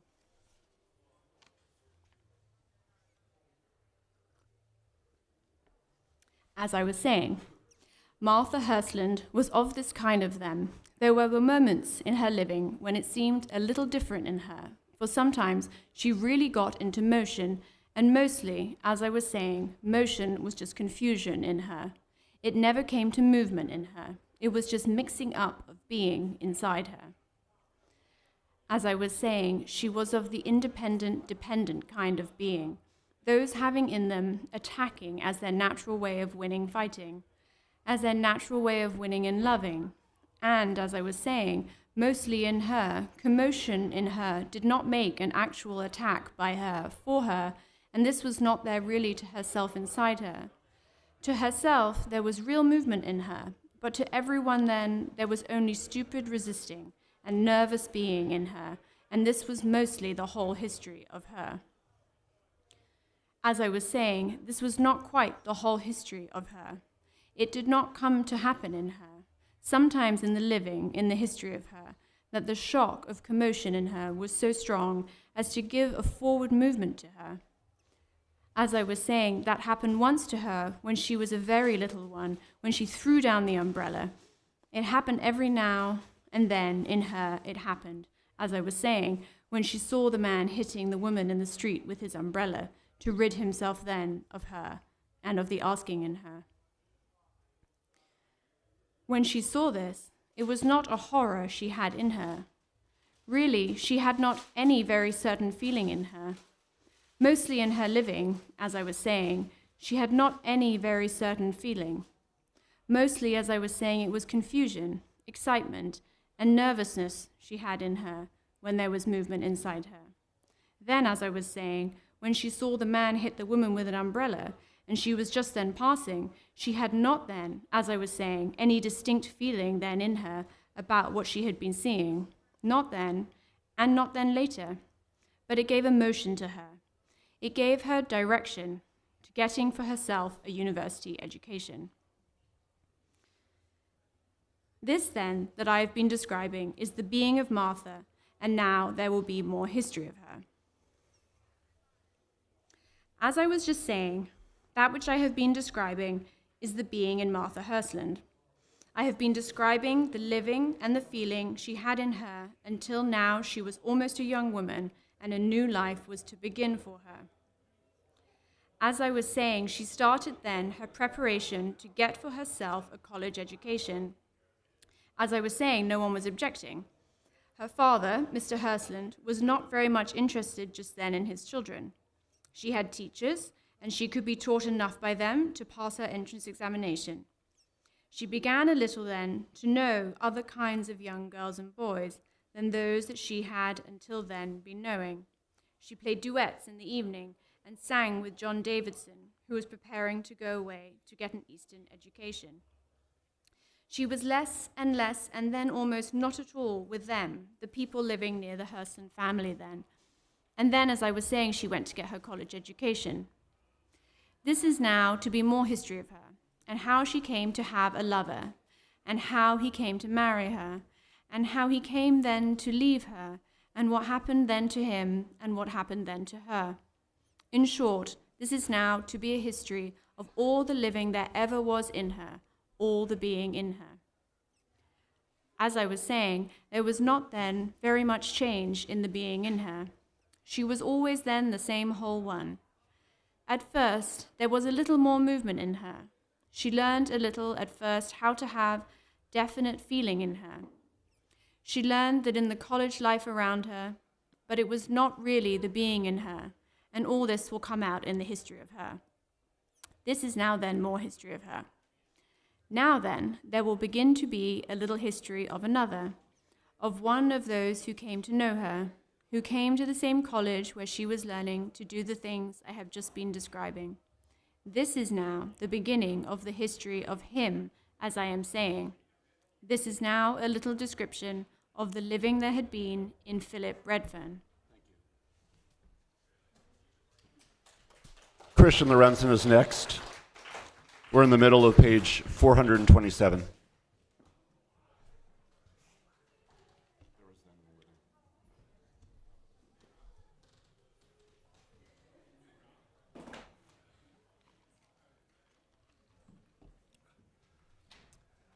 There was then in the living of Martha Hlands, the being born in the hotel where the Hlands family was living, when Mr. David Hlands came to Gossels to make for himself a great fortune, and brought with him his wife, little Fanny Hisson, who was to know there the Schilling family,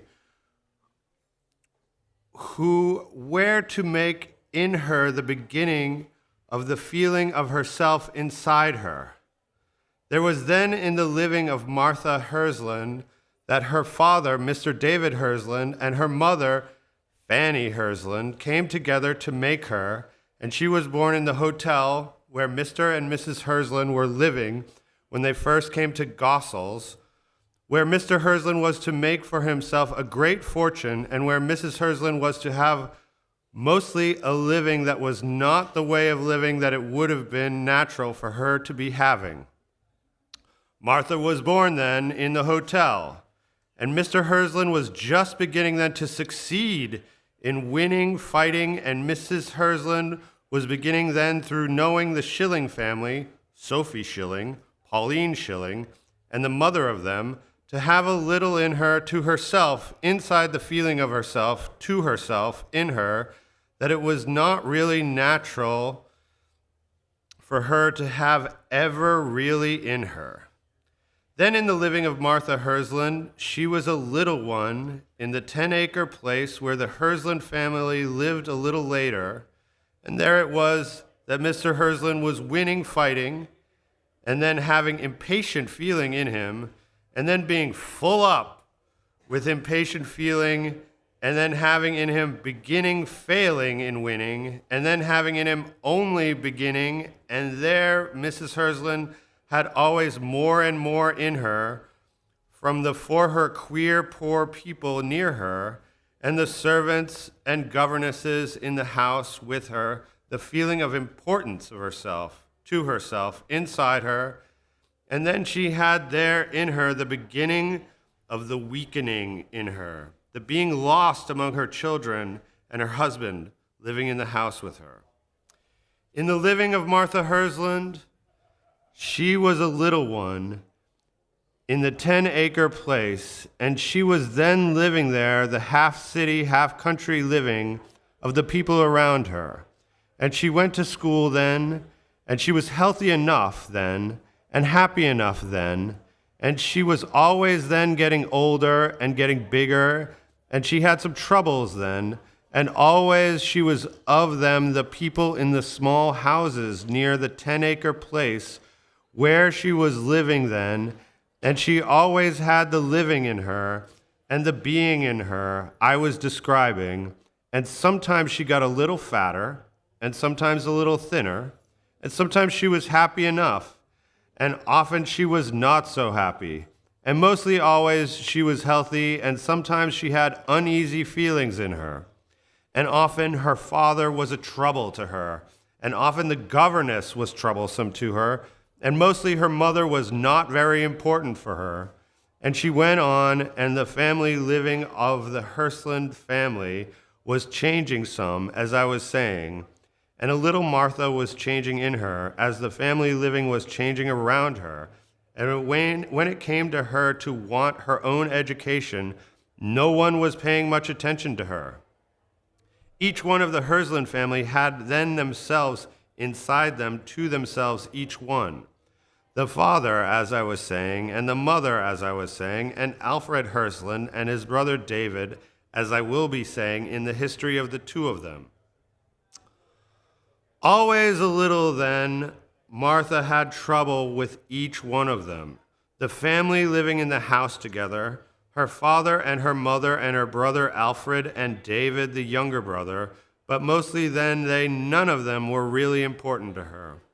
She was all taken up with the being in her. Mostly each one of them, then the family living together, were taken up then by themselves, then each one by the being in them, and that was the history of the Hersland family. Then when Martha went to college for more education. This was then the living of the Hersland family when Martha was having it in her that she was a young woman. This was the history of all of them then, that they were each one of them taken up with the being inside of them then. The father, Mr. Hersland, was much impatient feeling then in him, the mother with important being in her from the governess Madeline Wyman, who came often to see her, and from having weakening commencing then in her, Martha from having seen the man hit the woman with the umbrella, and so then having in her the need of a college education for her. The brother Alfred, who was then beginning to do things that were full of interesting feeling for him. The younger brother David, who was beginning then and always from then it went on in him to find the meaning for him and something in each day of living that would make living have meaning for him. Each one of them then, the Hersland family then, were each one of them all taken up with themselves inside them, and this was the history of them. as I was saying when Martha went away from them to get a college education. Each one of the Hlands family was then each one of them too much taken up with the being inside themselves than to pay much attention to another one. Martha went away to college then, as I was saying, and there she was learning to be like them, the young men and women of her generation. And there, as I was saying, she came to know Philip Redfern.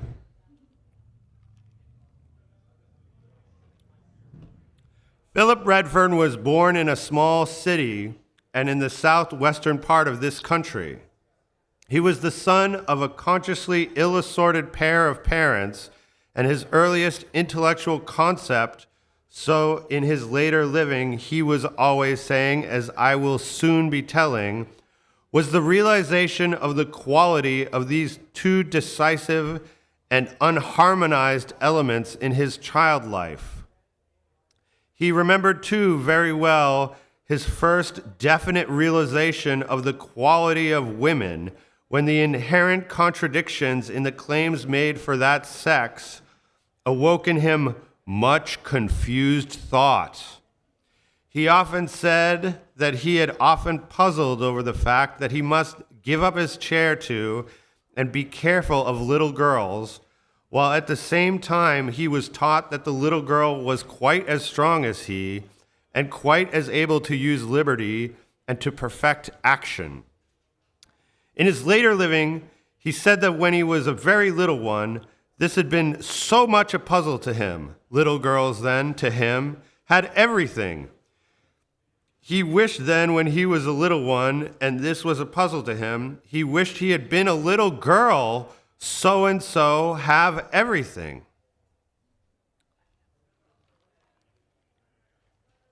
His mother was his dear, dear friend then, and from her he received then all of the thoughts and convictions that were definite and conscious then, and for a long time after in him. She was an eager, impetuous, sensitive creature, full of ideal enthusiasms in her being, with moments of clear purpose and vigorous thinking, but for the most part was excitably prejudiced and inconsequent in sensitive enthusiasm, and given to accepting and giving and living sensations and impressions under the conviction that she had them as carefully thought out theories and principles that were complete from reasoning. Her constant rebellion against the pressure of her husband's steady domination found effective expression in the inspiring training of her son to be the champion of women.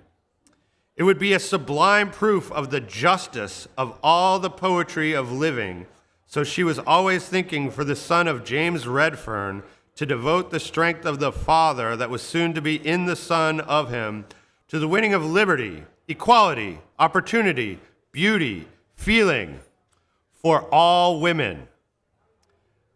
James Redfern was a man determined to be master always in his house. He was a man courteous and deferential to all women. He never came into any vivid relation with any human being. He was cold and reserved and had a strong, calm, attacking will in him. And he was always perfectly right in doing everything. This was always true of him. He never knew it in him that his wife had a set purpose in her to make their son any particular thing in living. Such a thing could never be a real thing to him. Such a thing no woman he could have living in the house with him could have in her to him. It could have no meaning, such a fantastic notion, and then too she never said it to him. It would not have any meaning, excepting as words, if she had ever said it to him. The things that have no meaning as existing are to everyone very many, and that is always more and more important in understanding the being in men and women. Often it is very astonishing. It is like seeing something and someone who always has been walking with you, and you always have been feeling that one was seeing everything with you, and you feel that they are seeing that thing the way you are seeing it, then, and you go sometime with that one to a doctor to have that one have their eyes examined, and then you find that things you are seeing they cannot see and never have been seeing. And it is very astonishing, and everything is different. And you know then that you are seeing, you are writing completely only for one, and that is yourself then, and to every other one it is a different thing. And then you remember everyone has said that sometime, and you know it then, and it is astonishing.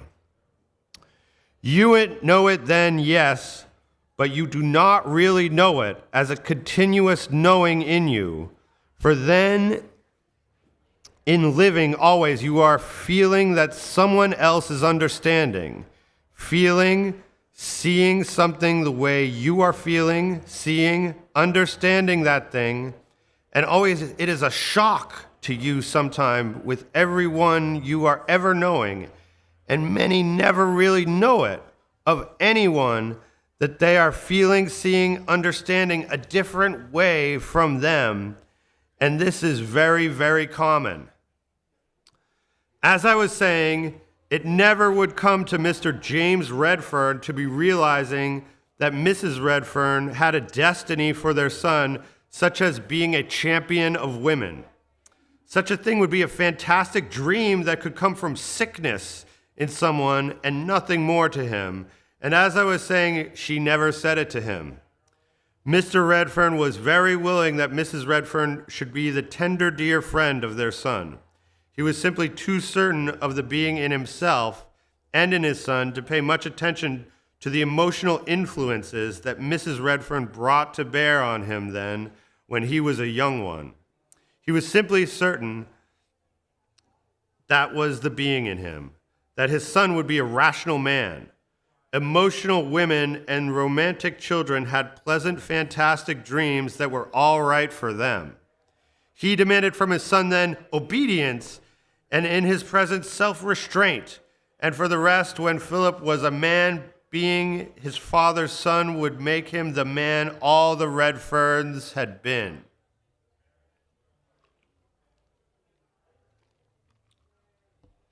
Philip Redfern, when he was a man, was to most everyone who ever came to know him a person having in him a strange and incalculable nature. The strong enthusiasm of emotion of his mother's nature early awoke in him with the stimulation she was always then giving to him, very much interest to him for the emotional life he could have in him. The interest for knowledge and domination were in him equally strong, and from the beginning he devoted himself to meditation and analysis of the emotions he had in him.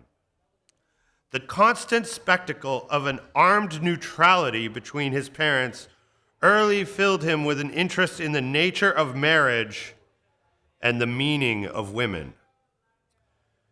Many children who are always in the society of older men and women have their elders' feelings in them, and these older men and women in their talking and their feeling, if they have very decided quality in them to give to them, the children always with them a knowledge of life quite out of relation to the reality of the children's experiencing, and sometimes such a one of such children, while knowing and accepting many facts that his elders would have listened to in astonished horror from him, often will be really ignorant of the meaning of the simplest things that happen to every one living, which other children have in them, as natural things for them to be knowing then. Philip Redfern then had in him then, when he was a young one, and was living with his mother and his father as the only people then for him in him, his own living, where there was much knowledge from reading and thinking, wonderful dreams, keen analysis, much real emotion of sympathizing, and very little experiencing of beginning living. From his father then, and from his mother too then when he was a little one, Philip Redfern learned careful and scrupulous courtesy to women and to himself and to everyone he was ever seeing or feeling or meeting in books or in living or in his hearing, talking, or in his dreaming. And from his father then, power of reserve, and these were in him without the determined standards that governed the elder Redfern. Philip learned his principles from his mother, and these were in her longings and aspirations rather than reasoned, settled purposes and experiencing. And they were real in him, though really then he did not believe in them, though then and longer he lived by them. When Philip was beginning to be a young man, he went to college, as I was saying in my describing the living of Martha Hlands. He had never been to a school. His learning had been gathered from his father and largely by himself in reading. Now, for the first time in his living, he, with his brilliant personality, for he had that then to himself and to everyone, keen intellect, ardent desires, moral aspirations, and principles that he knew he could know by analyzing them, were not well-reasoned principles for him to have in him, but were to him as his mother's being was in him, as a dear, dear friend inside him, was to be thrown into familiar relations with young men and women.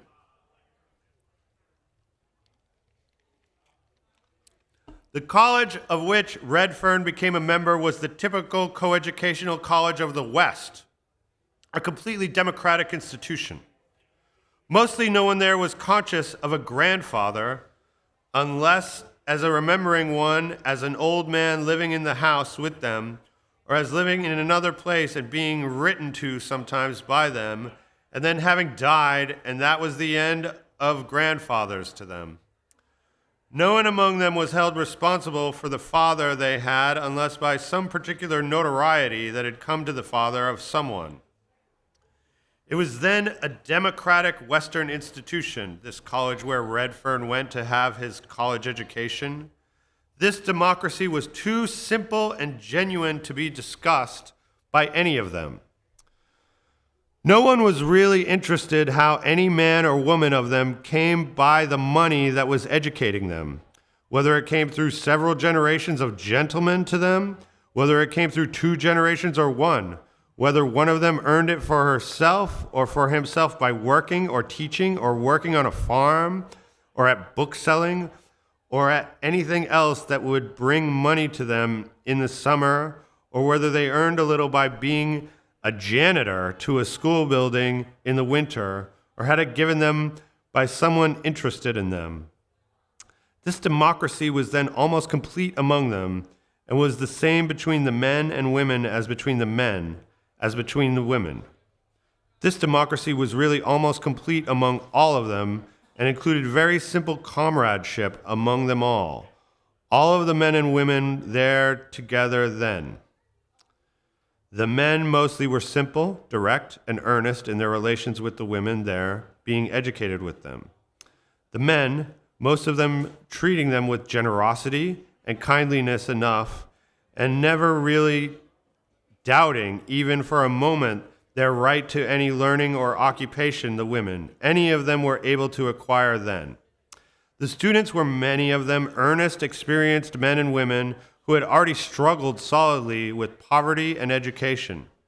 Many of them were interested in the sciences and the practical application of them, but also there was among them a kind of feeling and yearning for beauty. And this then often showed itself in them in much out-of-door wandering, and was beginning a little with some of them to realize itself in attempting making pictures and sculpture. Thank you, Christian. Zach Graham is next. We're in the middle of page 432.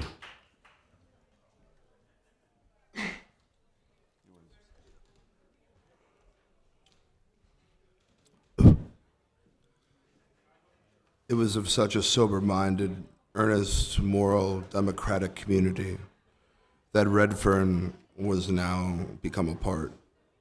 His moral aspirations found full satisfaction in the serious life of the place, and his interest and emotional enthusiasm found a new and delightful exercise in the problem of woman that presented itself so strangely here.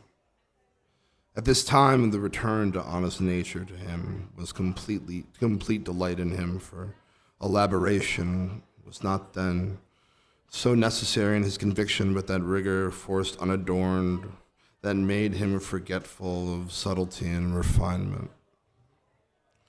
The free, simple comradeship of the men and women at first filled him with astonishment and then with delight. He could not feel himself a part of it. He could not love the sense of danger. In the presence and companionship of women, his instincts bade him be on guard, but his ideal, he felt, here realized. Among the many vigorous young women in the place, there was Martha Hlands. She was a blonde, good-looking young woman full of moral purpose and educational desires. She had an eager, earnest intelligence, fixed convictions and principles by then, and restless energy. She and Redfern were students in the same studies class and soon singled themselves out from the crowd. It was all new, strange, and dangerous for the southwestern man, and all perfectly simple and matter of course for the western girl. They had long talks on the meanings of things, he discoursing of his life and aim, she listening, understanding, and sympathizing. This intercourse steadily grew more consistent and familiar. Redfern's instincts were dangerous, was always there, a conviction in him, his ideals simple and pure, was almost always inside him. Slowly he realized in this constant companion of the existence of instincts as simple and pure as his ideals. They were going through the country one wintry day, plunging vigorously through the snow and liking the cold air and rapid and walking and excited with their own health and their youth and the freedom. "You are a comrade and a woman," he cried out in pleasure. It is the new world. Surely there is no difference, our being together, only it is pleasanter and we go faster, was his eager answer. "I know it," said Redfern, "I know it. It is the new world." This comradeship continued through 3 years. They spent much time in explaining to each other what neither quite understood. He never quite felt the reality of her simple conviction. She never quite realized what it was he did not understand. One spring day, a boyfriend came to see her, a younger brother of John Davidson who used to play duets with her, and all three went out into the country. It was a soft, warm day. The ground was warm and wet, and they were healthy, and they did not mind that. They found a fairly dry hillside and sat down, all three too indolent to wander further. The young fellow, a boy of 18, threw himself on the ground and rested his head on Martha Hlands' lap. Redfern did not stop, a start of surprise, and Martha Hlands smiled. The next day, Redfern frankly came to her with his perplexity. "I don't understand," he said. "Was it all right for Davidson to do so yesterday? I almost believed it was my duty to knock him off." "Yes, I saw you were surprised," she said, and she looked uneasy, and then she resolutely tried to make him see. "Do you know that to me, a Western woman, it seems very strange that anyone should see any wrong in his action. Yes, I will say it. I have never understood before why you always seemed on guard." She ended pretty steadily. He flushed and looked uneasy. He looked at her earnestly, whatever was there. He certainly could not doubt her honesty. It could not be a new form of deliberate enticement, even though it made a new danger. After 2 years of marriage, Redfern's realization of her was almost complete. Martha was all that she had promised him to be, all that he had thought her. But that all proved sufficiently inadequate to his needs. She was moral, strenuous, and pure, and sought earnestly after higher things in life and art. But her mind was narrow and in its way insistent. Her intelligence quick, but without grace, and harsh, and Redfern loved a gentle intelligence. Redfern was a hard man to hold. He had no tender fiber to make him gentle to discordant suffering, and when once he was certain that this woman had no message for him, there was no way in which she could make him an appeal. Her narrow, eager mind was helpless. It was part of him elaborate chivalry, and she thought. Then she, though harsh and crude, should never cease to receive from him this respect. He knew she must suffer, but what could he do? They were man and wife, their minds and natures were separated by great gulfs. It must be again an armed neutrality. But this time it was not, as with his parents, an armed neutrality between equals, but with an inferior who could not learn the rules of the game. It was just so much more unhappy. Mrs. Redfern never understood what had happened to her. In a dazed, blind way, she tried all ways of breaking through the walls that confined her. She threw herself against them with impatient energy, and again she tried to destroy them piece by piece. She was always thrown back bruised and dazed, and never quite certain whence came the blow, how it was dealt, or why. It was a long agony. She never became wiser or more indifferent. She struggled on, always in the same dazed, eager way. Such was the relation between Redfern and his wife when Redfern, having made some reputation for himself in philosophy, was called to Farum College to fill the chair of philosophy there. There was then a dean presiding over the College of Farum, who, in common with many of her generation, believed wholly in the essential sameness of sex and had devoted her life to the development of the doctrine. The dean of Farum had had great influence in the life of many women. She possessed of a strong purpose and vast energy. She had an extraordinary instinct for the qualities of men and rarely failed to choose the best of the young teachers as they came from the universities. She rarely kept them for many years. They attained such distinction that the great universities claimed them, or they were dismissed as not being able to be called away. Philip Redfern had taken his doctor's degree in philosophy and had married in presently, and then came to hold the chair of philosophy at Farum College. Two very interesting personalities in the place were the dean, Miss Charles, and her friend, Miss Dunor. Redfern had previously had no experience in women's colleges. He knew something of the character of the dean, but had heard nothing of the other member of the institution, and went to make his bow to his fellow instructors in some wonder of anticipation and incitement of mind. The new professor of philosophy was invited by the dean to meet the assembled faculty at a tea at her house 2 days after the arrival in the place. He entered alone and was met by the dean, who was just then about to figure out the beginning and the end and the middle of living. She was a dignified figure with a noble head and a preoccupied, abrupt manner. She was a member of the family, which was proud of having had in 3 successive generations 3 remarkable women.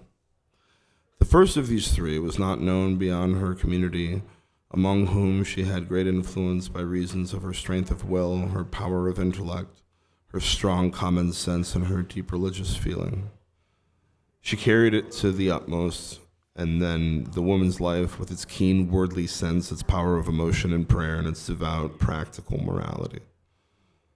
The daughter of this vigorous woman was known to a wider circle and sought for truth in all varieties of ecstatic experience.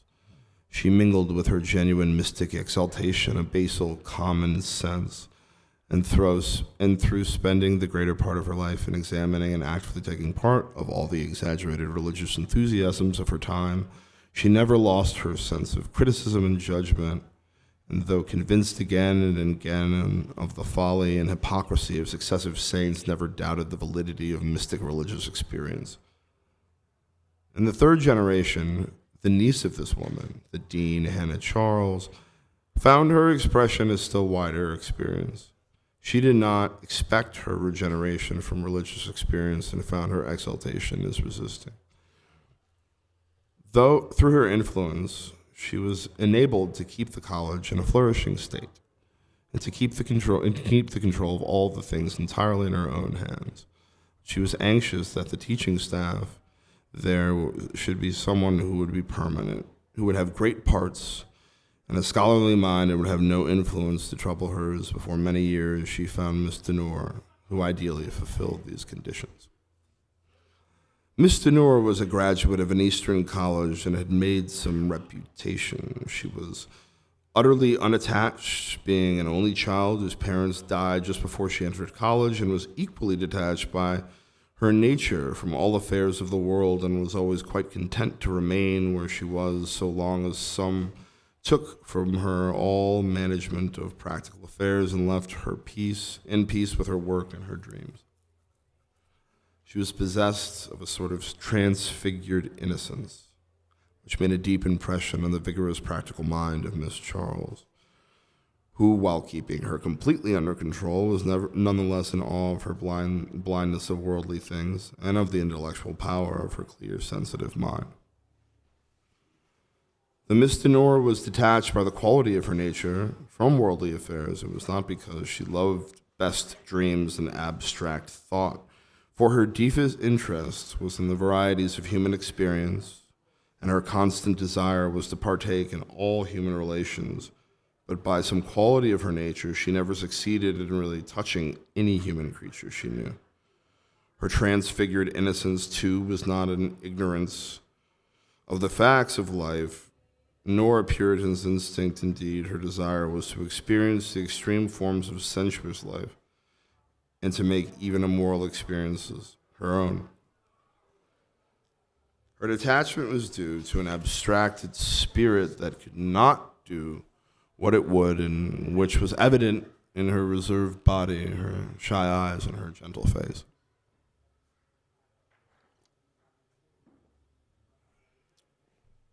As I was saying, Philip Redfern had been invited by the dean to meet the assembled faculty at a tea at her house. He entered in some wonder of anticipation and excitement of mind, and was met by the dean, Miss Charles. "You must meet Miss Denore," she said to him, breaking abruptly through the politeness of the new instructor, who was, as I said, Southwestern. Redfern looked with interest at this new presentment of gentleness and intelligence, who greeted him with awkward shyness. Her talk was serious, pleasant, and intense, her point of view clear, her arguments just, and her opinions sensitive. Her self-conscious disappeared during this eager discussion, but her manner did not lose its awkward restraint, her voice its gentleness, or her eyes their shyness.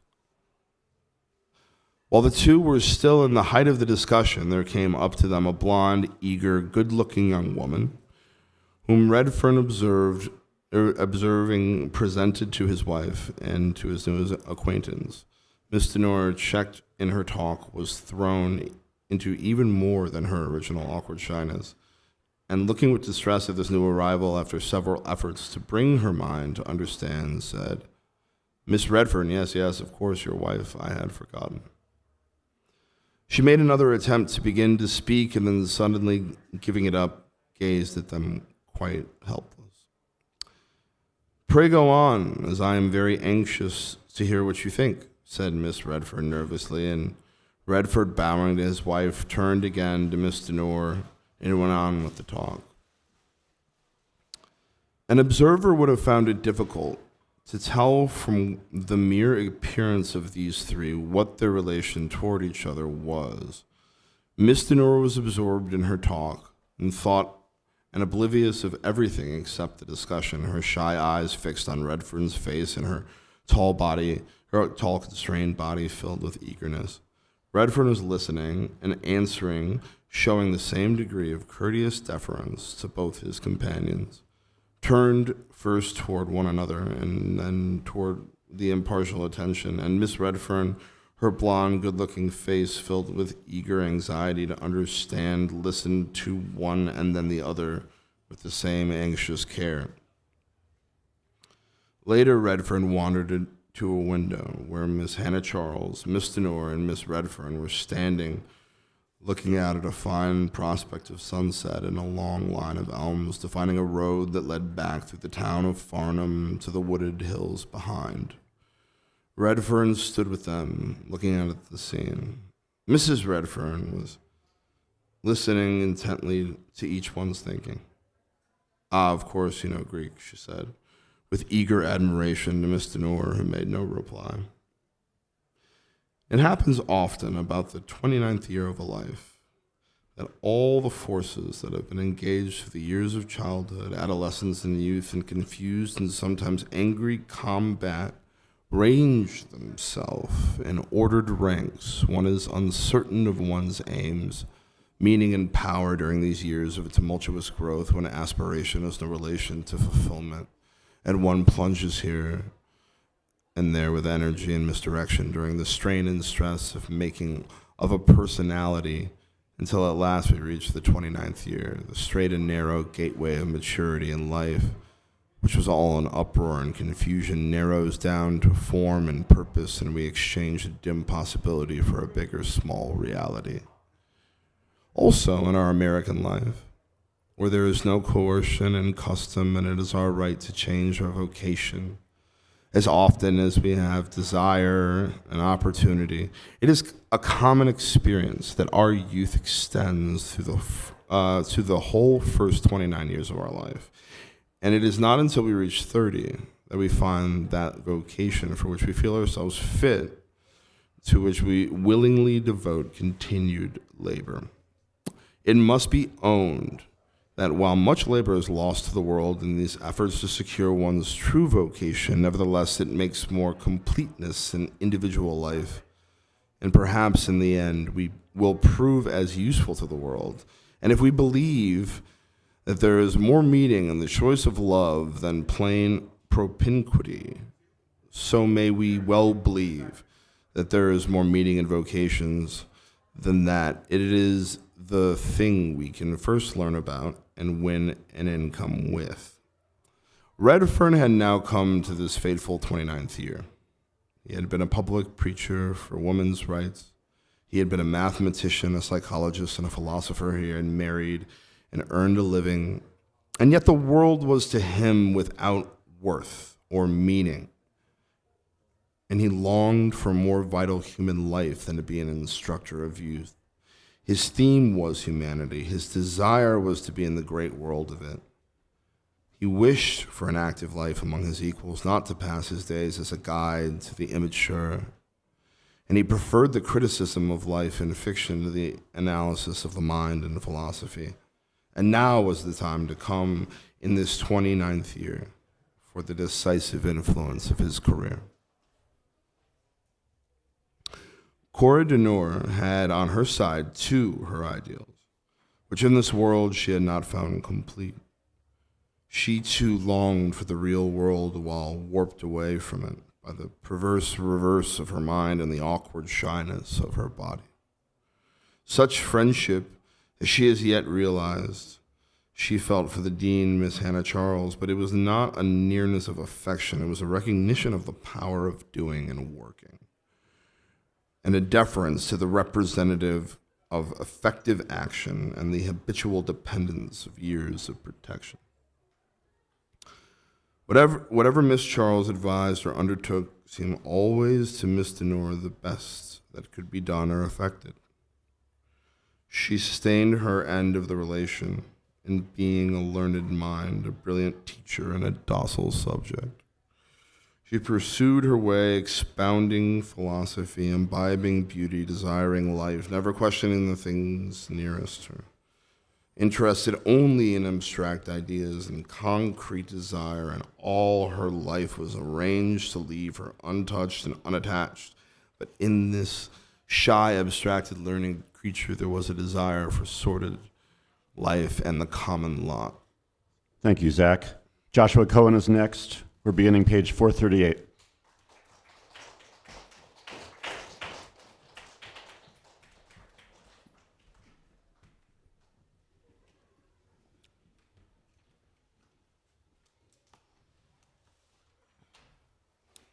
It was interesting to see the slow growth of interest to admiration and then to love in this awkward, reserved woman, unconscious of her meanings and the world's attention, and who made no attempt to disguise or conceal the strength of her feeling.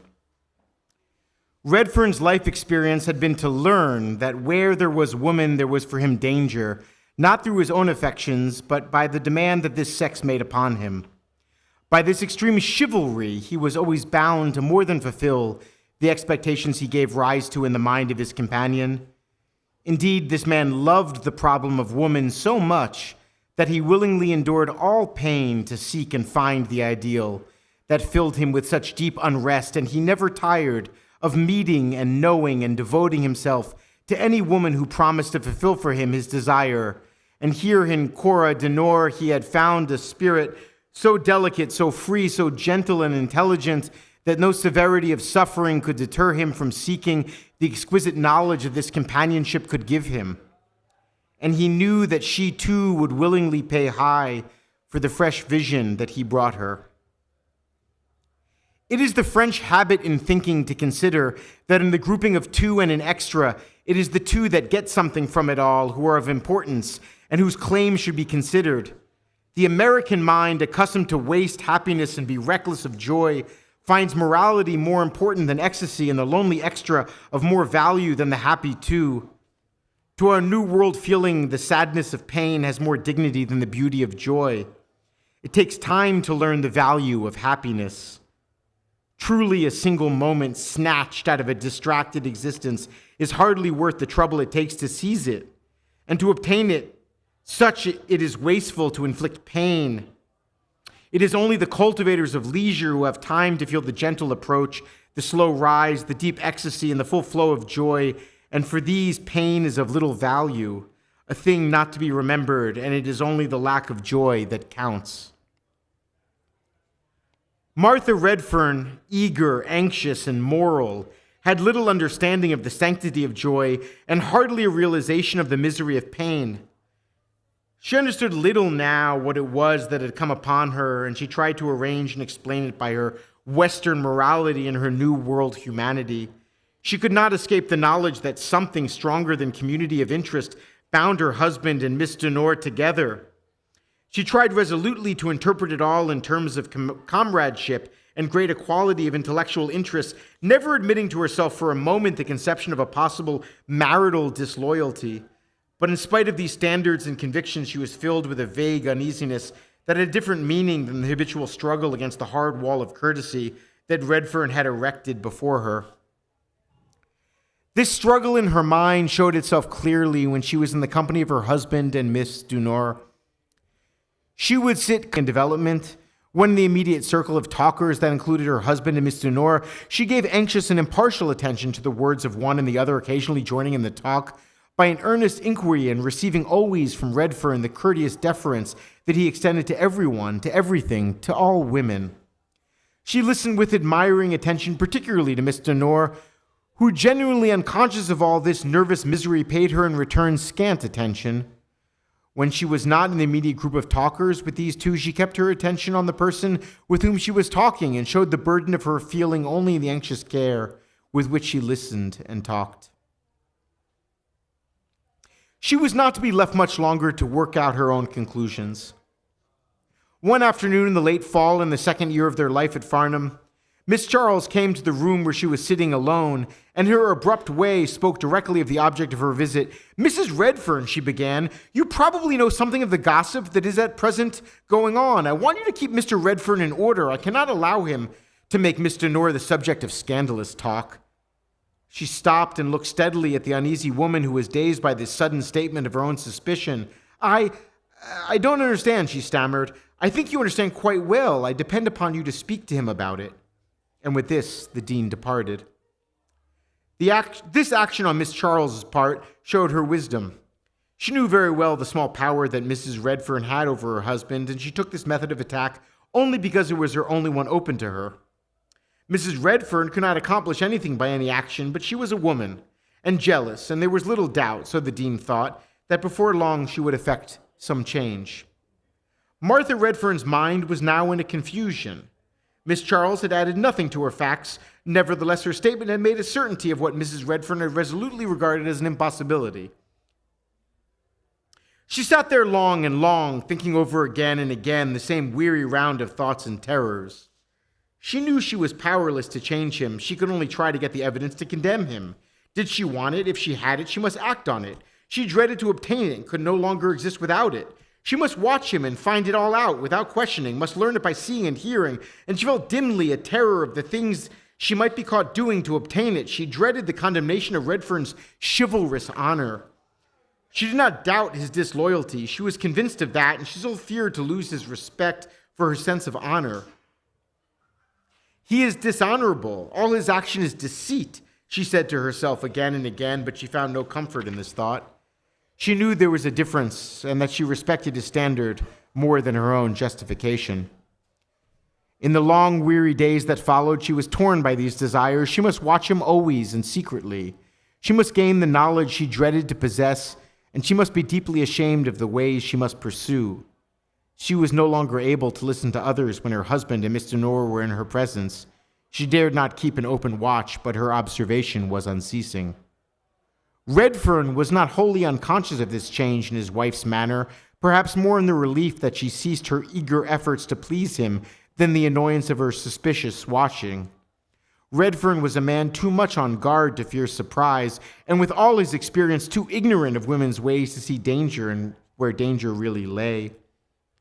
It was the end of May, and one late afternoon Mrs. Redfern, filled with her past sad and sadder future, sat in her room watching the young leaves shining brilliantly in the warm sunshine on the long row of elms that stretched away through the village toward the green hills that rose beyond. Mrs. Redfern knew very well the feel of that earth, warm with young life and wet with spring rains, knew it as part of her dreary life that seemed to have lasted always. As she sat there in sadness, the restless eagerness of her blonde, good-looking face was gone, and her hands lay clasped quietly without straining. Time and sadness had become stronger in her than desire. Redfern came into the house and passed into his own study. He remained there a short while and then was called away. As soon as he was out of sight, Mrs. Redfern arose and went into his room. She walked into his desk and, opening his portfolio, saw a letter in his writing. She scarcely hesitated, so eager was she to read it. She read it to the end. She had her evidence. Categories that once to some one had real meaning can later to that same one be all empty. It is queer that words that meant something in our thinking and our feeling can later come to have in them, in us, not at all any meaning. This is happening always to everyone really feeling meaning in words they are saying. This is happening very often to almost everyone having any realization in them, in their feeling, in their thinking, in their imagining of the words they are always using. This is common then to many having in them any real realization of the meaning of the words they are using. As I was saying, categories that once to someone had real meaning come later to that same one not to have any meaning at all then for that one. Sometimes one reads a letter that they have been keeping with other letters, and one is not very old then, and so it is not that they are old then in forgetting, they are not very old then, and they come in cleaning something to reading this letter, and it is all full of hot feeling, and the one reading the letter then has not in them any memory of the person who once wrote that letter to them. This is different, very different from the changing of the feeling and the thinking in many who have in them real realization of the meaning of words when they are using them, but there is in each of us so complete, in each case, so complete a changing of experience and feeling and thinking, or in time or in something, that something, someone once alive, to someone is then completely a stranger to that one. The meaning in a word to that one, the meaning in a way of feeling and thinking that is a category to someone whom someone was knowing. These then come to be all lost to that one sometime later in the living of that one. This is very true then. This is very true then of the feeling and the thinking that makes the meaning in the words one is using. This is very true then that to many of them having in them strongly a sense of realizing the meaning of the words they are using, that some words they once were using later have not any meaning, and some then have a little shame in them when they are copying an old piece of writing where they were using words that sometime had real meaning for them and now have not any real meaning in them to the feeling and the thinking and the imagining of such a one. Often this is in me, in my feeling. Often then I have to lose words I have once been using. Now I commence again with words that have meaning, a little perhaps I had forgotten when it came to copying the meaning in some of the words I have just been writing. Now to begin again with what I know of the being in Philip Redfern. Now to begin again a description of Philip Redfern, and always now I will be using words having in my feeling, thinking, imagining very real meaning. As I was saying, Philip Redfern was to very many who knew him a queer one. He was to very many who knew him a bad one. He was to some who knew him so good a one that he was almost a real saint for them. This was true of him then, and now I will begin a little more description of the kind of being in him, of the kind of being he had in living, of the many millions men and women always being like him. He was of the kind of men and women who, in the end, to every one, have been as if they had been a failure. There are many of them, many of this kind of them, many of the kind of which Redfern was one, that have had very much reputation, have been well known for their living, for the being in them, and their living very much of this kind to them. These see themselves, always have, do and will see themselves, are their living as virtuous, as heroic, as noble, as successful, as beautiful, as whatever is the best way of being to them, see themselves so through the weakness as well as through the strong things in them. Many men and many women see themselves as virtuous always in their living. This is a little now very interesting. Many then have it in them that their weakness is a virtue in them. There are very many of this kind of them then. Johnson, when he forgets his emotions, the emotions he had when he was friendly or loving or fighting, Johnson, when he forgets his emotion and declares it to have been all the other ones doing, attributes his having yielded to this indulging in loving, fighting, friendly action to the weakness in him of always yielding. This weakness of his is uppermost in him and to himself, having forgotten that he had been himself wanting the thing he had once. Later in describing, feeling of thinking the action over, he says, it was because he has the weakness of never being able to resist anyone who wants anything. Perhaps Johnson began, but later he forgets as having been wanting the thing.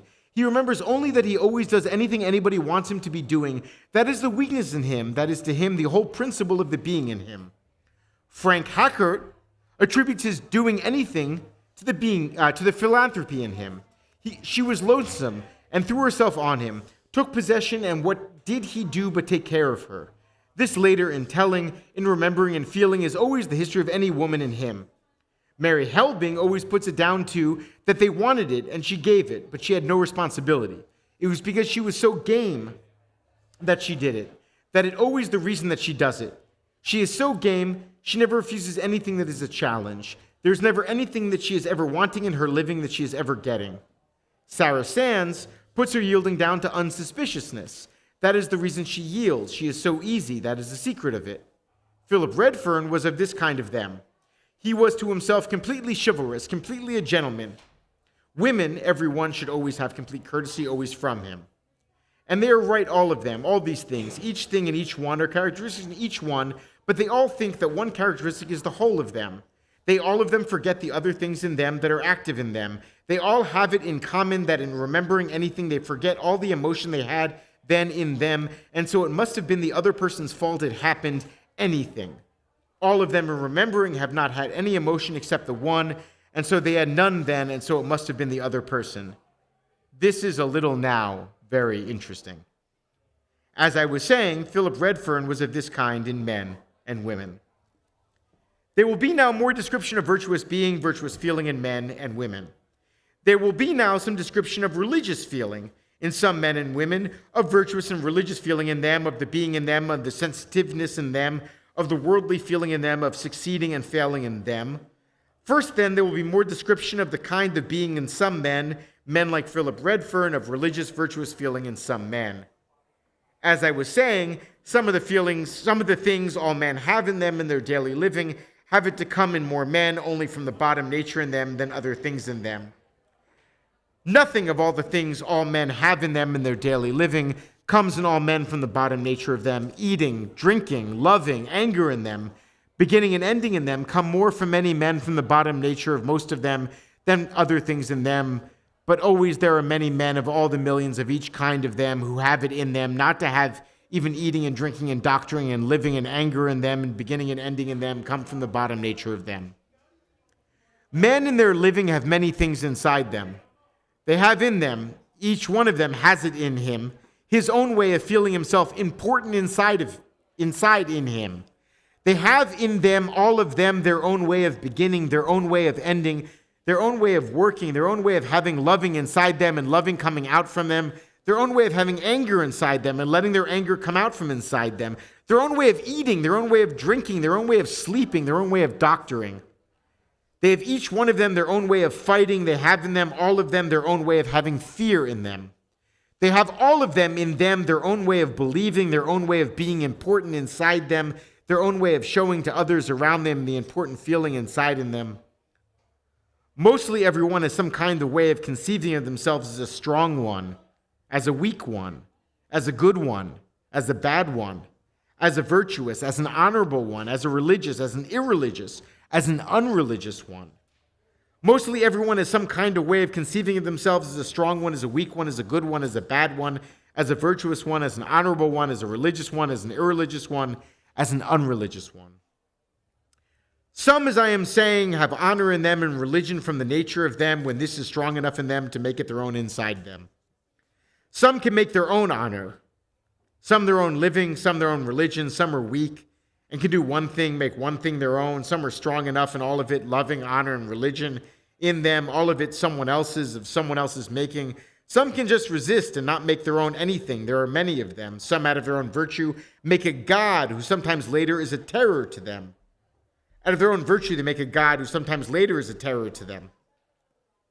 Some make some things like laws out of the nature of them, out of the nature of some other one. Some are controlled by other people's virtue, and then it scares them. Listen to each one telling about their own virtue, and that grows to make a god for them, grows to be a law for them, and often afterwards scares them. Some afterwards like it. Some forget it. Some are it. Some honor what is right for them to be doing. Some separate honor from the doing of the thing, have it as a feeling.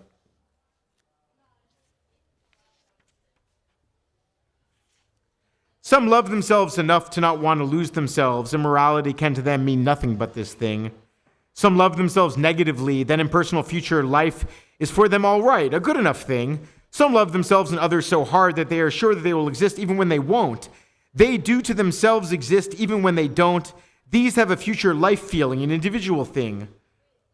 Some love themselves and they are it, and that is all there is of it in them, and they do not have future life in them to be an important thing.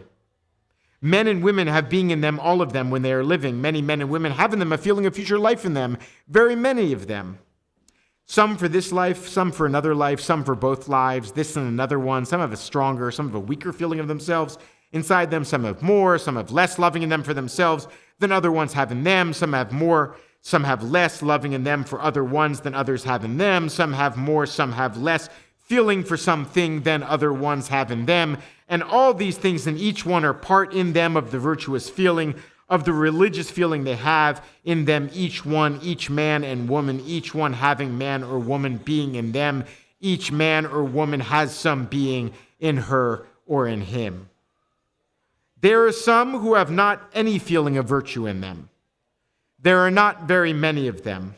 There are perhaps some millions of them. Mostly everyone, as I am saying, has in her or him some kind of feeling of being of virtue in living, some from the things they fear as weakness in them, some from the things they feel as strength in them.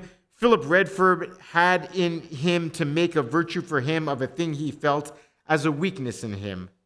There are very many of this kind of them, many, very many men, many women. Mostly all of this kind of men and women have some kind of religion in them. This is now a little a discussion of the being in some of them.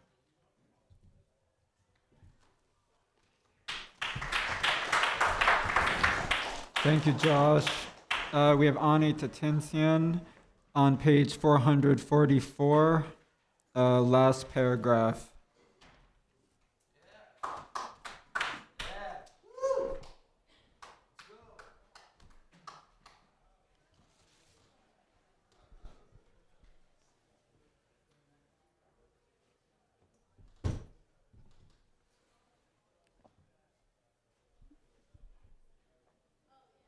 there are some who have not any feeling of virtue in them. That's where it is, right? Yeah. There are not very many of them. There are perhaps some millions of them. Mostly everyone, as I am saying, has in her or in him some kind of feeling of being of virtue and living. Some from the things they feel as weakness in them, some from the things they feel as strength in them. Philip Redfern had it in him to make a virtue for him of a thing he felt as a weakness in him. There are very many of this kind of them, very many men, many women. Mostly all of this kind of men and women have some kind of religion in them. This is now a discussion of the being in some of them. As I was saying, Philip Redfern was of the kind of men and women, and there are always many men of this kind of them and some women of this kind of them, who have in their living a good deal of reputation from the living and the being in them, and then they are not successful in living successful in the whole of their living. And to many knowing them, they are romantic in their living or beautiful or dramatic in their living, and to some, saints in living. And Redfern was such a one, and to most everyone he was a man always failing in his living. And to Miss Dunner, he was a saint among men. And to Mrs. Redfern, he was wonderful in the honorable courtesy in him. And mostly everyone, sometime, though he was a bad man, and mostly to everyone, he was a man given to lying. He said once of someone, Lathrop tells a lie as if it were the truth, and I tell the truth as if it were a lie. He was to himself a man simple, sensuous, passionate, and that was to himself the whole of him. As I was saying, his weakness was to himself the strength in him, and so always all his living to everyone, whoever came to know, excepting to some to whom he was a saint in suffering, to everyone mostly he was failing from the weaknesses there were in him. To himself, as I was saying, he was a simple, sensuous, passionate being from whom chivalry demanded he should be always yielding when he himself was not active in feeling. He was a man always on guard, with everyone always able to pierce him.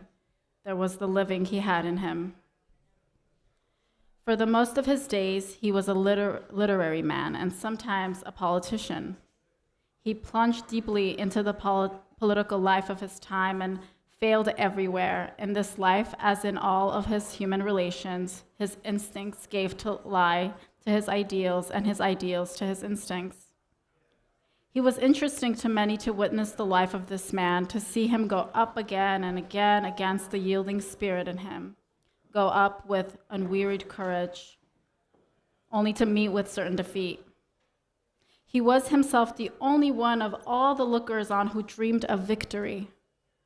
The others, whether watching with indifference, with deep sympathy, or stern condemnation, with malicious or righteous triumph, knew that he would fail, but he always struggled on, filled to the very end with hope and courage, always defeated and always ready to make the fresh assault. As I was saying, there was a Johnson who had made some reputation in his living by the living that was romantic to everyone knowing, by the being in him, and always he was certain in telling, feeling, and thinking that everything that had happened to him, when as was the way in him, he was finished with that thing, that it was because he was weak and open to any suggesting, and that made it happen that he was in a relation, and he had the right to get out in any way he wanted, for that was the right he had to defend himself. When everyone had him where they wanted to have him, because he was so weak to everyone's suggesting. He would brag of all things he had done when he was filled with them, and always he was filled with them, and he would know he had right to run away or do anything to defend himself, for everyone could hold him by suggesting to him, by the sensitive suggestibility in him. This was his great weakness in him, and he made of it the principle of his living to himself in his talking, thinking, feeling, and he was one of the kind of them, and perhaps Lord Byron and Oscar Wilde were this kind of them. He was of them who become romantic, heroic, beautiful, saintly, by the weakness in them. That is their always acting. That is true of them. But always these are doing things and boasting of them in their active living. There are very many of such of them. Redfern was such a one. Johnson I was describing was such a one. Some have only this a little in them, enough to make them very sentimental in their living. Some have it a little more in them than those having it, just a sentimental being in them. And some of such of them are men's men, and some of such of them are women's men. And Hackard, that I was just describing, was one of such of them. Some have it just a little more in them than the sentimental ones, and they are dramatic in their living, and there are very many women, and there are very many men who have this being in them. And Sarah Sands was such a one, as I was just saying. There are some who have this way of being only in spots in them. There are many such of them, many women and many men, and such of them. As I was saying, such a one as the Johnson I have been just describing, when he forgets his emotions that made him do a thing, always declares it to have been all the other ones doing, attributes his having yielded to his own weakness of being very susceptible to suggesting that being in the thing in him uppermost in him to make a principle continuous in him of living. This is all different from self-righteousness, which is a way of being that everything in one is right and should be so considered by everyone.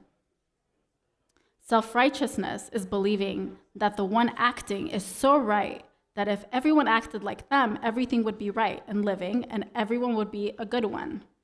This is a very different thing from the feeling that I am describing. These that I am describing make a principle to free them from the weakness in them. It is a weakness they are always saying it of them, one that he is too susceptible to suggesting, another saying it of them, one that he is too susceptible to suggesting, another saying it of them, one that he is too susceptible to suggesting, another that when a woman needs protecting, of course he must give her that because she is a weak thing, and he is always weak in yielding protection to a weak woman. Another because she is so unobserving that she has no realization of what anybody is doing, though maybe it is her vanity that keeps her from really seeing. All these things are true as characteristics in each one of them that make a principle of them. These things are in each one of them that is quite true of them, but they all think that characteristic is the whole of them, and so they have not to themselves the responsibility of the condition. Some are noble in it, some are not, but all of them are sure of it, for that is the principle of their being to each one of them. In short, they all each one of this kind of them forget their emotion they had in the thing they were doing, and so to themselves after. It must have been the other person's fault that it happened. This thing, and these then after have no emotion of this thing, unless they are living it again in imagining, and then they are the same as when they had it really in them. Always else they have not the emotion.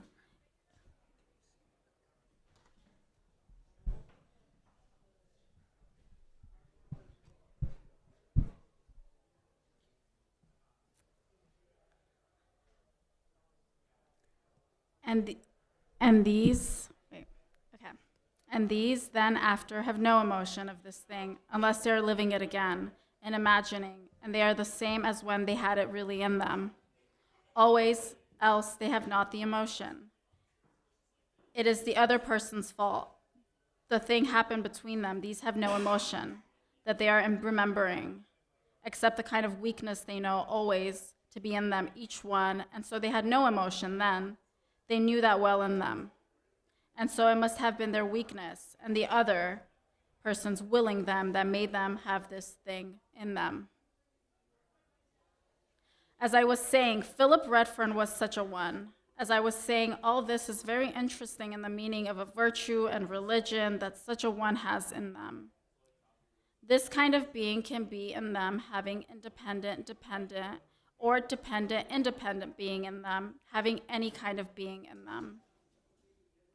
Johnson, when he forgets his emotion and declares it to have been all the other ones doing, attributes his having yielded to his own weakness, that being the thing in him to have uppermost in him.